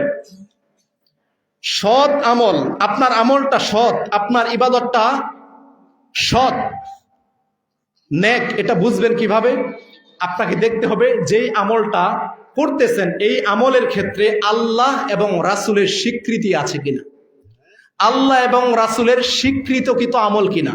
যদি আল্লাহ এবং রাসূলের স্বীকৃতি না থাকে সেই আমলের ক্ষেত্রে, তাহলে এই আমল দুনিয়াতে যতই কল্যাণকর হোক না কেন, এটা সৎ আমল। বুঝেন নাই মনে হয়? আমাদের দেশে শবে বরাত পালন করা হয় না? এই শবে বরাতের কথা আমি বলতেছি, আপনি শবে বরাত পালন করবেন না করবেন এটা আপনার বিষয়। শবে বরাতের এই কথা কোরআন এবং সুন্নাহ দ্বারা, আল্লাহ এবং রাসূলের কথা দ্বারা যদি সাব্যস্ত না হয়, যদি তাদের পক্ষ থেকে স্বীকৃতি না থাকে, এটা বাংলাদেশের মানুষের কাছে এবং পৃথিবীর মানুষের কাছে যত বড় সৎ আমল হোক না কেন, আল্লাহর দৃষ্টিতে এটা সৎ আমল না। সৎ আমল চিনতে হবে এভাবেই যে আল্লাহ এবং রাসূলের স্বীকৃতি আছে কিনা। যদি আল্লাহ এবং রাসূলের স্বীকৃতি থাকে, এটাই হচ্ছে পৃথিবীর বুকে সবচাইতে সৎ আমল। আলহামদুলিল্লাহ, আহলে হাদিসদের বৈশিষ্ট্য এটা যে তারা আল্লাহ এবং রাসূলের কথার বাহিরে পৃথিবীর কোনো ব্যক্তির তাকলিদ করতে, পৃথিবীর কোনো ব্যক্তির কথার অনুসরণ করতে তারা রাজি না। তাদের সামনে কোরআন সুন্নাহ স্পষ্ট আছে, তারা কোরআন সুন্নাহকেই নিজের জীবনে বাস্তবায়ন করে। ওই মাযহাবের দোহাই দিয়ে কোনো ব্যক্তির, কোনো ইমামের, কোনো তরিকার কথা তারা মানতে রাজি। আর আল্লাহ সুবহানাহু ওয়া তাআলা মুক্তি এবং হেদায়েত এখানে রেখেছেন। রাসূল সাল্লাল্লাহু আলাইহি ওয়াসাল্লাম বলছেন, আমার মৃত্যুর পরে এমন এক সময় আসবে, এমন এক কাল আসবে, যখন মানুষেরা তাদের ঈমানগুলোকে টিকিয়ে রাখা এত বেশি কঠিন হবে, এত বেশি ফিতনা পৃথিবীতে চলে আসবে। ওই মুহূর্তে কোনো ব্যক্তি যদি ঈমানের উপর থাকতে চায়, ইসলামের উপর থাকতে চায়, তার জন্য 2টা ফর্মুলা। সেটা কি? তারাকতু ফীকুম আমরাইনি লান তাদুল্লু মা তামাসসাকতুম বিহিমা কিতাবাল্লাহি ওয়া সুন্নাতি রাসূলি। ওই ফিতনাময় পরিবেশে কোনো ব্যক্তি যদি 2টা জিনিসকে আঁকড়ে ধরে, এক কিতাবাল্লাহ ওয়া সুন্নাতি রাসূলি, এবং রাসূল সাল্লাল্লাহু আলাইহি ওয়াসাল্লামের সুন্নাত, এক আল্লাহর কিতাব এবং রাসূল সাল্লাল্লাহু আলাইহি ওয়াসাল্লামের সুন্নাত। আলহামদুলিল্লাহ, আহলে হাদিসরা সেই 2টা জিনিসের অনুসরণ করে, কোরআন এবং সুন্নাহর অনুসরণই তারা করে। আমরা জানি যে ফিতনা অলরেডি পৃথিবীতে চলে এসেছে, এই ফিতনা মুক্ত হবে না, বরঞ্চ এই ফিতনার সাথে আরো নতুন নতুন ফিতনা যুক্ত হবে, আরো যুক্ত হবে। বাংলাদেশের বর্তমান যে পরিস্থিতি, যে ফিতনাময় অবস্থা, এই ফিতনা আপনি জেনে রাখেন আর পরিবর্তন হবে না, বরঞ্চ ফিতনা আরো দিন দিন বেড়েই যাবে। আল্লাহ নবী কি বলেছেন জানেন? আল্লাহ নবী সাল্লাল্লাহু আলাইহি ওয়াসাল্লাম বলছেন, বাদিরু বিল আমালি ফিতানা, এই পৃথিবীতে রাতের আধারের মতো ফিতনা আসার পূর্বেই মানুষ তোমরা বেশি বেশি আমল করে নাও। এই পৃথিবীতে রাতের আধারের মতো ফিতনা আসার আগেই তোমরা বেশি বেশি সৎ আমল করে নাও, কারণ ফিতনা যখন চলে আসবে তখন আমলের দরজাগুলো কিন্তু একে একে বন্ধ হয়ে যাবে। এটার দৃষ্টান্ত কেমন জানেন? আমাদের দেশে করোনা ভাইরাস হয়েছিল। করোনা ভাইরাসের সময় অবস্থা কি হয়েছিল? প্রত্যেকটা মসজিদে মসজিদে তালা লেগে যায়নি? আমার কথা কি বুঝেন আপনারা? করোনার সময় কি মসজিদগুলো তালাবন্দি হয়ে গিয়েছিল না? যেই মসজিদগুলোতে পারমিশন ছিল সালাত আদায়ের, সেখানেও নীতিমালা ছিল এমন যে মুখে মাস্ক লাগিয়ে দূরত্ব মেনটেন করে 10 জন ব্যক্তি সালাত আদায় করতে পারবে, এরকম নিয়ম ছিল না? এই নিয়ম কি আল্লাহ আপনাকে দিয়েছে? এই নিয়ম কেন করা হয়েছিল? পৃথিবীতে ফিতনা চলে এসেছে, করোনা ভাইরাসের মতো ফিতনা চলে এসেছে। এর চাইতেও ভয়াবহ ফিতনা পৃথিবীতে আসতে পারে না? এর চাইতেও ভয়াবহ ফিতনা পৃথিবীতে আসতে পারে। এই জন্য রাসূল বলছেন, বাদিরু বিল আমালি ফিতানা, এই পৃথিবীতে রাতের আধারের নেই ফিতনা আসার পূর্বেই বেশি বেশি সৎ আমল করে নাও। এই পৃথিবী ফিতনা মুক্ত হবে না, আর বরঞ্চ আরো দিন দিন ফিতনা বৃদ্ধি পাবে। আজকে দেখেন, ইসলামের নামে বলেন, রাজনৈতিক দলের নামে বলেন, কত দল পৃথিবীতে আবিষ্কার হচ্ছে, আর প্রত্যেক দলের কথাই একটা, তাদের বক্তব্যই একটা, আমাদের দল হচ্ছে সত্য দল, আমাদের দল হচ্ছে হকের দল, আমাদের দলই হচ্ছে সফলতার দল। এই কথা বলে না? এই কথা সবাই বলে, কিন্তু প্রকৃত হক এবং সফলতার দল কোনটা? আল্লাহ যেটা দিয়েছেন সেটা কি? ইহদিনাস সিরাতাল মুস্তাকিম। মুস্তাকিম, সিরাতে মুস্তাকিম হচ্ছে একমাত্র পৃথিবীতে নাজাত প্রাপ্ত সত্যের এবং সহজ সরল পথ। এর বাহিরে যত দল আছে, রাসূলুল্লাহ সাল্লাল্লাহু আলাইহি ওয়াসাল্লাম তো উদাহরণ দিয়ে বুঝিয়েছেন আমাদেরকে। আল্লাহ নবী সাল্লাল্লাহু আলাইহি ওয়াসাল্লাম একদিন সাহাবীদেরকে নিয়ে একটা লম্বা রেখা টানলেন এবং তার ডানে এবং বামে অসংখ্য রেখা টানলেন। অতঃপর সোজা লম্বা সেই রেখার মাঝখানে হাত দিয়ে তিনি বললেন, ওয়া আন্না হাযা সিরাতি মুস্তাকিমান ফাত্তাবিউ, এটাই হচ্ছে সহজ এবং সরল পথ, এটাই হচ্ছে সরাসরি জান্নাতের পথ। ফাত্তাবিউ, অতএব তোমরা এই পথেরই অনুসরণ করো। ডানে বামে যে অসংখ্য পথগুলি দেখতে পারতেছো, এই প্রত্যেকটা পথ হচ্ছে শয়তানের পথ। কিসের পথ? তার মানে যত দল বাংলাদেশে আছে, রাজনীতির নামে বলেন, ধর্মের নামে বলেন, প্রত্যেকটা দল নিজেদেরকে আজকে দাবি করতেছে আমাদের দল হচ্ছে সত্য, আমাদের দল হচ্ছে হকের দল, আমাদের দলের মধ্যেই বিজয় সফলতা আছে। কিন্তু দল, পথ কয়টা হবে? একটা। কয়টা হবে? একটা। আপনারা কি মানে বিরক্ত হয়ে যাচ্ছেন? সিরাতে মুস্তাকিমের পথ, দল কয়টা হবে? একটা। আর বাকি যত দল আছে সমস্ত দল শয়তানের দল, শয়তানের পথ। তার মানে সেই দলটা আপনাকে খুঁজে নিতে হবে, সেই পথটা আপনাকে খুঁজে নিতে হবে। সেই পথ কোনটা?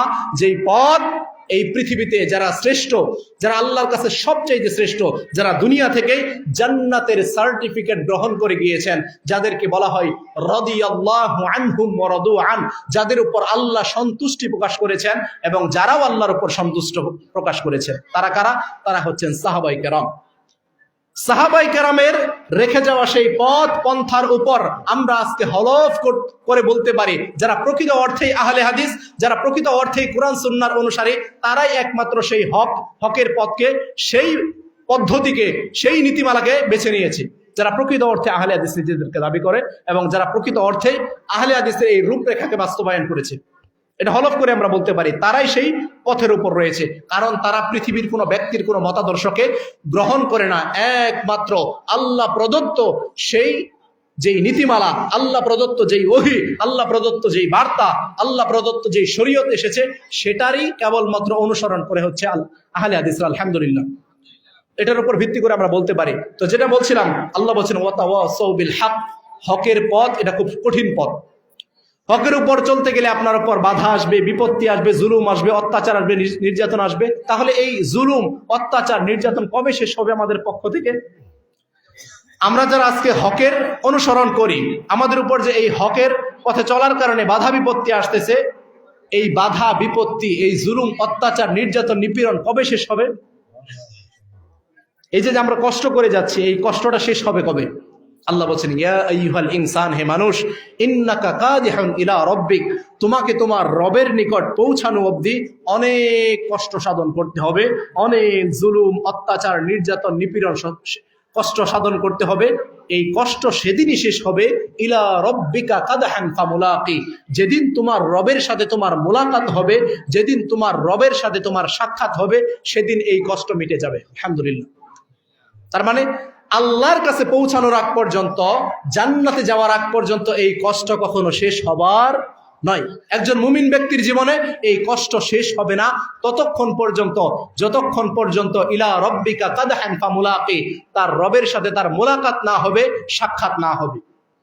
এজন্য দুনিয়ার এই জীবনটা আমাদেরকে কষ্টের উপরেই অতিবাহিত করতে হবে, কষ্টের সাথে পার করতে হবে। দুনিয়াতে চাইলেও আপনি সুখ পাবেন না। আরে মুমিনকে তো আল্লাহ আশ্বস্ত করেছেন এইভাবে। আপনারা সেই আয়াত জানেন, আল্লাহ কি বলছেন? ফা ইন্না মাআল উসরি ইউসরা, নিশ্চয়ই কষ্টের পরে সুখ রয়েছে। এটা কার জন্য? কষ্টের পরে সুখ রয়েছে, এটা কার জন্য? একজন মুমিনের জন্য। একজন মুশরিক ব্যক্তি, সে দুনিয়াতে যত কষ্ট করুক না কেন, পরকালীন জীবনে তার জন্য সুখ আছে। কিন্তু মুমিনকে আল্লাহ আশ্বস্ত করেছেন যে মুমিন, তুমি দুনিয়ার জীবনটা কষ্টে, লাঞ্ছনায়, জুলুম, অত্যাচারে কাটিয়ে দাও, পরকালীন জীবনটা আমি আল্লাহ তোমাকে স্বস্তি, সুখ এবং শান্তি, সমৃদ্ধি দিয়ে পরিপূর্ণ করে দিব। তো কাজেই আমরা দুনিয়ার এই কষ্ট, দুনিয়ার এই অত্যাচার, দুনিয়ার এই নির্যাতন সহ্য করতে রাজি আছি তো ইনশাআল্লাহ? রাজি আছেন তো ইনশাআল্লাহ? সেই কষ্ট কি? সেই কষ্ট হচ্ছে ইসলাম পালন করা। ইসলাম পালন করাই হচ্ছে সেই কষ্ট, ইসলাম পালন করাই হচ্ছে সেই অত্যাচার। কারণ ইসলাম পালন করতে যান আপনি প্রত্যেকটা জায়গায় আজকে কষ্টের শিকার হবেন, লাঞ্ছনার শিকার হবেন। ইসলাম মানতে যান আপনাকে সামাজিক যত অনুষ্ঠান রয়েছে, সমাজের মধ্যে যত বেহায়াপনা, যত জাহিলিয়াত রয়েছে, এই সব কিছুকে প্রত্যাখ্যান করতে হবে। আর এই সামাজিক জাহিলিয়াত, এই কুসংস্কার, এই সব কিছু প্রত্যাখ্যান করা তখন আপনার জন্য কঠিন হয়ে যাবে, কষ্টকর হয়ে যাবে। আজকে আপনার একটা আত্মীয় যদি আপনাকে কোন বিবাহের অনুষ্ঠানে দাওয়াত করে, আপনি কি মুখের উপর না করে দিতে পারবেন? আপনার কোন আত্মীয় যদি আপনাকে একটা বিবাহের অনুষ্ঠানে দাওয়াত করে, যেই বিবাহের অনুষ্ঠানটা পুরোটাই হচ্ছে শরীয়ত বিরোধী, যে অনুষ্ঠানের মধ্যে নোংরা মিউজিক বাজতেছে, মেয়েরা নাচানাচি করতেছে, ফ্রি মিক্সিং এর আয়োজন করা হয়েছে, এই অনুষ্ঠানে যদি আপনাকে দাওয়াত দেওয়া হয় আর আপনি কি তার মুখের উপর না করে দিতে পারেন? আপনারা আমার কথা মনে বোঝেন নাই। আপনার কোনো আত্মীয় যদি এমন কোনো বিবাহের মধ্যে আপনাকে দাওয়াত দেয় বা এমন কোনো অনুষ্ঠানে দাওয়াত দেয়, যেই অনুষ্ঠান পুরোটাই হচ্ছে ইহুদি খ্রিস্টানদের কালচারের উপরে, যেই অনুষ্ঠান পুরোটাই হচ্ছে বিধর্মীদের মতো, সেখানে কি আপনার আত্মীয়র মুখের উপর আপনি না করে দিতে পারেন? যদি আপনি না করে দেন তাহলে আত্মীয়তার সম্পর্ক নষ্ট হয়ে যাবে, সেই আত্মীয় আপনাকে ভিন্ন চোখে দেখবে, সেই আত্মীয় আপনার সাথে সম্পর্ক রাখবে না। তার মানে আপনি সত্যের উপর থাকার কারণে, এই নোংরা বিধর্মীদের কৃষ্টি কালচার বর্জন করার কারণে আপনি আপনার আত্মীয়র সম্পর্ক থেকে মাহারাম হবেন, লাঞ্ছিত হবেন। মানে হক আপনি গ্রহণ করতে গেলেই, সত্যটা মানতে গেলেই আপনাকে সমাজের মধ্যে লাঞ্ছিত হতেই হবে। কিন্তু লাঞ্ছনা আমরা যারা আজকে জন্মসূত্রে আহলে হাদিস হয়ে গিয়েছে, ধর্ম মানার ক্ষেত্রে আজকে সেই লাঞ্ছনা আমরা হচ্ছি না। বরঞ্চ আপনি তাকিয়ে দেখুন বাংলাদেশের বিভিন্ন জায়গায় যারা হয়তো জন্মসূত্রে আহলে হাদিস না, যারা আল্লাহর পক্ষ থেকে নিয়ামত স্বরূপ কোরআন সুন্নাহর এই হক বার্তাকে পেয়ে গিয়েছে এবং এটাকে তাদের জীবনে মেনে নেওয়ার কারণে কত বেশি বাধা বিপদের সম্মুখীন হচ্ছে আপনারা জানেন। আপনারা জানেন বাংলাদেশের বিভিন্ন জায়গায় আহলে হাদিসদের মসজিদ ভেঙে দেওয়া হচ্ছে, জানেন না? বাংলাদেশে বিভিন্ন জায়গায় আহলে হাদিসের মসজিদ মাদ্রাসা ভেঙে দেওয়া হচ্ছে। যুবকরা শুধুমাত্র কোরআন সুন্নাহ, রাসূলের সুন্নাহকে মেনে নেওয়ার কারণে, বুকে হাত বাঁধার কারণে, রাফুল ইদাইন করার কারণে, জোরে আমিন বলার কারণে, রাসূলের সুন্নাহকে প্রতিষ্ঠা করার কারণে তাদেরকে ঘাড় ধাক্কা দিয়ে মসজিদ থেকে বের করে দেওয়া হচ্ছে। এই জুলুম, এই অত্যাচার, এই নির্যাতন কি আপনি সহ্য করতেছেন? এই কষ্ট, এই জুলুম, এই অত্যাচার আমরা সহ্য করতেছি না। এজন্য অন্তত যারা আজকে নিজেদেরকে কোরআন সুন্নাহর অনুসারী দাবি করেন, যে এটা আহলে হাদিস সমাজ, আপনারা কোরআন সুন্নাহকে মূল্যায়ন করার চেষ্টা করুন, মূল্যায়ন করার চেষ্টা করুন, আল্লাহর এই শরীয়তকে মূল্যায়ন করার চেষ্টা করুন। এতেই আপনার মুক্তি, এতেই আপনার কল্যাণ, এতেই আপনার নাজাত আল্লাহ সুবহানাহু ওয়া তাআলা রেখেছেন।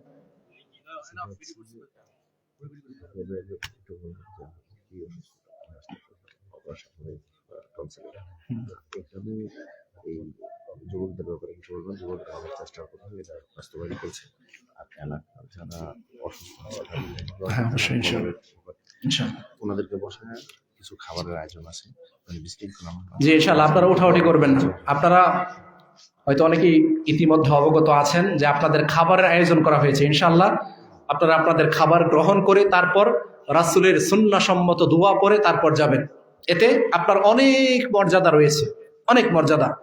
আপনি যদি প্রথম থেকে লাস্ট অবধি আলোচনা শুনে এরপর বাসায় যান, তাহলে আল্লাহর পক্ষ থেকে তখন বলা হবে যে বান্দারা তোমরা এবার উঠে যাও, এবার তোমরা ফিরে যাও তোমাদের বাড়িতে।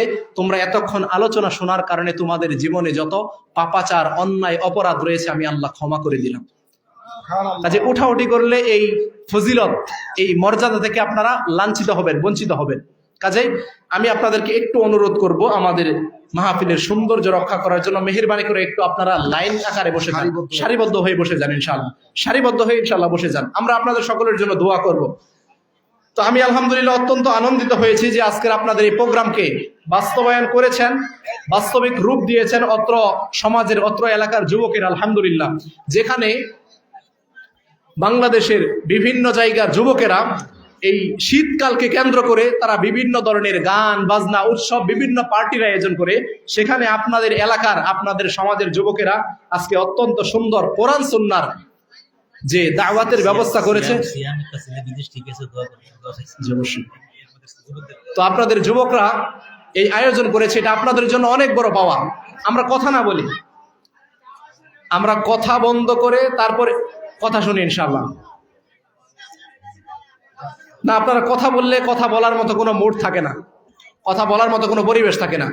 তো যেটা বলছিলাম, যে এই যুবকগুলি আজকে স্রোতের তালে গা বাসি তারা বিভিন্ন নোংরামের সাথে, অশ্লীলতার সাথে জড়িয়ে যাচ্ছে, সেখানে আলহামদুলিল্লাহ আল্লাহর দয়ায় এটা আপনাদের অনেক বড় পাওয়া যে আপনার সমাজের, আপনার এলাকার যুবকেরা আজকে এত সুন্দর চমৎকার কোরআন সুন্নাহর একটা আয়োজন করেছে। এজন্য আমরা আল্লাহর কাছে দোয়া করি, সর্বোপরি আল্লাহ সুবহানাহু ওয়া তাআলা যেন আমাদের এই যুবকদের এই আয়োজনকে কবুল করে নিন, আল্লাহুম্মা আমিন। যুবক কারা জানেন? যুবক কাদেরকে বলা হয়? যুবক তাদেরকেই বলা হয় প্রকৃত অর্থে যাদের মাধ্যমে এই পৃথিবীতে ইসলাম প্রতিষ্ঠিত হবে, তাদেরকে যুবক বলা হয়। যুবক তাদেরকে বলা হয় না যারা যুবক বয়স পেয়ে, এই যৌবনকাল পেয়ে তারা নারীর পিছনে, জুয়ার পিছনে, মদের পিছনে সময় ব্যয় করে, এদেরকে কোরআন সুন্নাহর ভাষায় যুবক বলা হয় না। এরা হচ্ছে জাতির জন্য একেবারে কীটপতঙ্গ। যুবক তারাই ছিল যাদের মাধ্যমে এই পৃথিবীতে ইসলাম প্রতিষ্ঠিত হয়েছিল। আমি একজন সাহাবীর নাম বলে ইনশাআল্লাহ আমার আলোচনার ইতি টানব। আপনারা জানেন এই পৃথিবীতে ইসলাম প্রতিষ্ঠিত হয়েছে যাদের মাধ্যমে, তারা ছিল অধিকাংশই যুবক। আল্লাহ নবীর যদি 1,00,000 সাহাবী থেকে থাকে, তার মধ্যে 80,000 সাহাবী ছিল যাদের বয়স ছিল 10 থেকে 20 বছর। এই 10 থেকে 20 বছর বয়সী যুবকদের মাধ্যমেই এই পৃথিবীতে ইসলাম প্রতিষ্ঠিত হয়েছিল।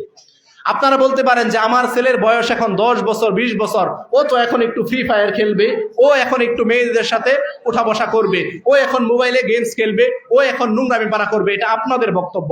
অথচ এই পৃথিবীতে যাদের দ্বারা ইসলাম প্রতিষ্ঠিত হয়েছিল তাদের বয়স ছিল 10 থেকে 20 বছর। এরকম একজন সাহাবীর ঘটনা বলতেছি ইনশাআল্লাহ। আব্দুল্লাহ ইবনে মাসউদ রাদিয়াল্লাহু আনহুর নাম আপনারা শুনেন নাই? আব্দুল্লাহ ইবনে মাসউদ রাদিয়াল্লাহু আনহু একজন সাহাবী যার বয়স ছিল 7 থেকে 8 বছর। কত বছর? আপনারা একটু আলোচনার দিকে মনোনিবেশ করার চেষ্টা করুন। আব্দুল্লাহ ইবনে মাসউদ রাদিয়াল্লাহু আনহুর বয়স ছিল 7 থেকে 8 বছর। কত বছর? 7 থেকে 8 বছর। সে ইসলাম ধর্ম তখন গ্রহণ করেনি। তার কাজ ছিল সে ওই মরুভূমিতে ছাগল চড়াতো, বকরি চড়াতো। সে বকরি চড়াতো। আল্লাহ নবী সাল্লাল্লাহু আলাইহি ওয়াসাল্লাম একদিন তার পাশ দিয়ে যাচ্ছেন, সাথে আবু বকর রাদিয়াল্লাহু আনহু ছিলেন।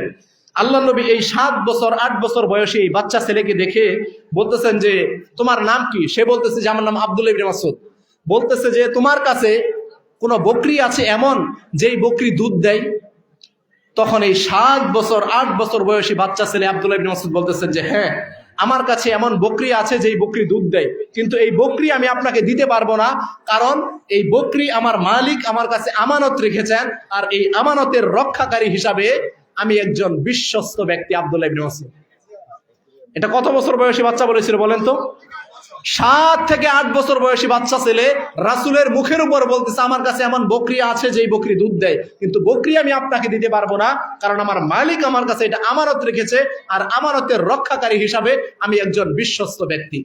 আল্লাহ নবী এবার তখন বললেন যে তোমার কাছে এমন কোন বকরি আছে যেই বকরি দুধ দেয় না? তাহলে তো তোমাকে তোমার মালিকের কাছে আর জবাবদিহিতা করতে হবে না। তখন আব্দুল্লাহ ইবনে মাসউদ বলতেছেন হ্যাঁ, আমার কাছে এমন বকরি আছে যেটা দুধ দেয় না। তখন আল্লাহ নবী সাল্লাল্লাহু আলাইহি ওয়াসাল্লামকে যখন এই বকরি দেয়া হলো, রাসূল সাল্লাল্লাহু আলাইহি ওয়াসাল্লাম তার বরকতময় হাত দিয়ে বকরির স্তনে হাত বুলালেন, সাথে সাথেই বকরির স্তন দুধে পরিপূর্ণ হয়ে গেল। এই দৃশ্য যখন এই 7 বছর 8 বছর বয়সী বাচ্চা ছেলে দেখে ফেলেছেন, সে দেখে আশ্চর্য হয়ে বলতেছে যে কে এই ব্যক্তি, এই অলৌকিক ব্যক্তিরা কে? তখন আবু বকর রাদিয়াল্লাহু আনহু বলতেছেন ইনি হচ্ছেন আল্লাহর নবী মুহাম্মদুর রাসূলুল্লাহ সাল্লাল্লাহু আলাইহি ওয়াসাল্লাম। তখন আব্দুল্লাহ ইবনে মাসউদ এই 7-8 বছর বয়সী বাচ্চা ছেলে বলতেছে যে আপনি তো আল্লাহর নবী, কাজেই আপনি আমাকে কোরআন থেকে আরো কিছু নসিহত করুন। আল্লাহর নবী তাই করলেন, তাকে আরো কিছু নসিহত করার ফলে এই 7 বছর 8 বছর বয়সী বাচ্চা ছেলে আব্দুল্লাহ ইবনে মাসউদ তখনই ইসলাম ধর্ম গ্রহণ করে নিলেন। এটা কত বছর বয়সের বাচ্চা দ্বারা হলো? কিন্তু আপনার মেন্টালিটি কি? আপনার মেন্টালিটি হচ্ছে আমার বাচ্চার বয়স 10 বছর 15 বছর, ওর এখন ধর্মকর্ম করার সময় হয়, ওর সময় হবে তখন যখন বিয়ে শাদী করবে, বাচ্চা কাচ্চা হবে, চুল দাড়ি পেকে যাবে, তখন ও ধর্ম পালন করবে। কিন্তু যাদের মাধ্যমে এই দুনিয়াতে ইসলাম এসেছে, ইসলাম প্রতিষ্ঠিত হয়েছে, তাদের বয়স ছিল 10 থেকে 20 বছর। আর আমাদের চিন্তা ভাবনাই এমন হয়ে গিয়েছে যে আমার বাচ্চার বয়স 10 বছর 15 বছর, ওর এখন নামাজ পড়ার সময় হয়নি, ওর এখন ধর্মকর্মের সময় হয়নি। সুবহানাল্লাহ। যদিও আপনার সন্তানের জন্য ধর্ম পালন করার একটা সময়সীমা আল্লাহ নির্ধারণ করেছেন, কিন্তু আপনি বাবা হিসাবে আপনার দায়িত্ব হচ্ছে আপনার সন্তান যখন এই পৃথিবীতে ভূমিষ্ঠ হবে, একেবারে ভূমিষ্ঠ হওয়ার পর থেকেই তাকে ধর্ম চর্চা করাতে হবে, ধর্মের শিক্ষা দিতে হবে। এটা আপনার দায়িত্ব। তা না হলে আপনার সন্তান এমন সন্তান হবে যেই সন্তানের মাধ্যমে দুনিয়াতেও লাঞ্ছিত হবেন, পরকালীন জীবনেও লাঞ্ছিত হবেন। দুনিয়াতেও আপনাকে লাঞ্ছিত করবে, দুনিয়াতেও আপনাকে ওই বৃদ্ধাশ্রমে রেখে আসবে, পরকালীন জীবনেও আপনাকে জাহান্নামের মুখে ঠেলে দিবে। এজন্য সন্তানদেরকে ধর্ম শিক্ষা দিতে হবে। আমাদের যে সমস্ত যুবকরা আয়োজন করেছেন, আলহামদুলিল্লাহ, আমরা সে সমস্ত যুবকদের জন্য দোয়া করি। আল্লাহ আমাদের যুবক ভাইদের এই আয়োজনকে কবুল করুন, আল্লাহুম্মা আমিন। আল্লাহ আমাদের যুবক ভাইদেরকে হযরত মুসআব ইবনে উমাইর রাদিয়াল্লাহু আনহুর মতো কবুল করুন, আল্লাহুম্মা আমিন। আল্লাহ সুবহানাহু ওয়া তাআলা আমাদের যুবক ভাইদেরকে আব্দুল্লাহ ইবনে মাসউদ রাদিয়াল্লাহু আনহুর মতো কবুল করুন, আল্লাহুম্মা আমিন। সর্বোপরি আজকের এই মাহফিল করার পিছনে যে বা যারাই বিভিন্নভাবে শ্রম দিয়েছেন, আল্লাহর কাছে আমরা দোয়া করি, আল্লাহ আপনি আমাদের সে সমস্ত ভাইদেরকে কবুল করে নিন, আল্লাহুম্মা আমিন। ও আচ্ছা, আরেকটি আমাদের জন্য সুখ সংবাদ।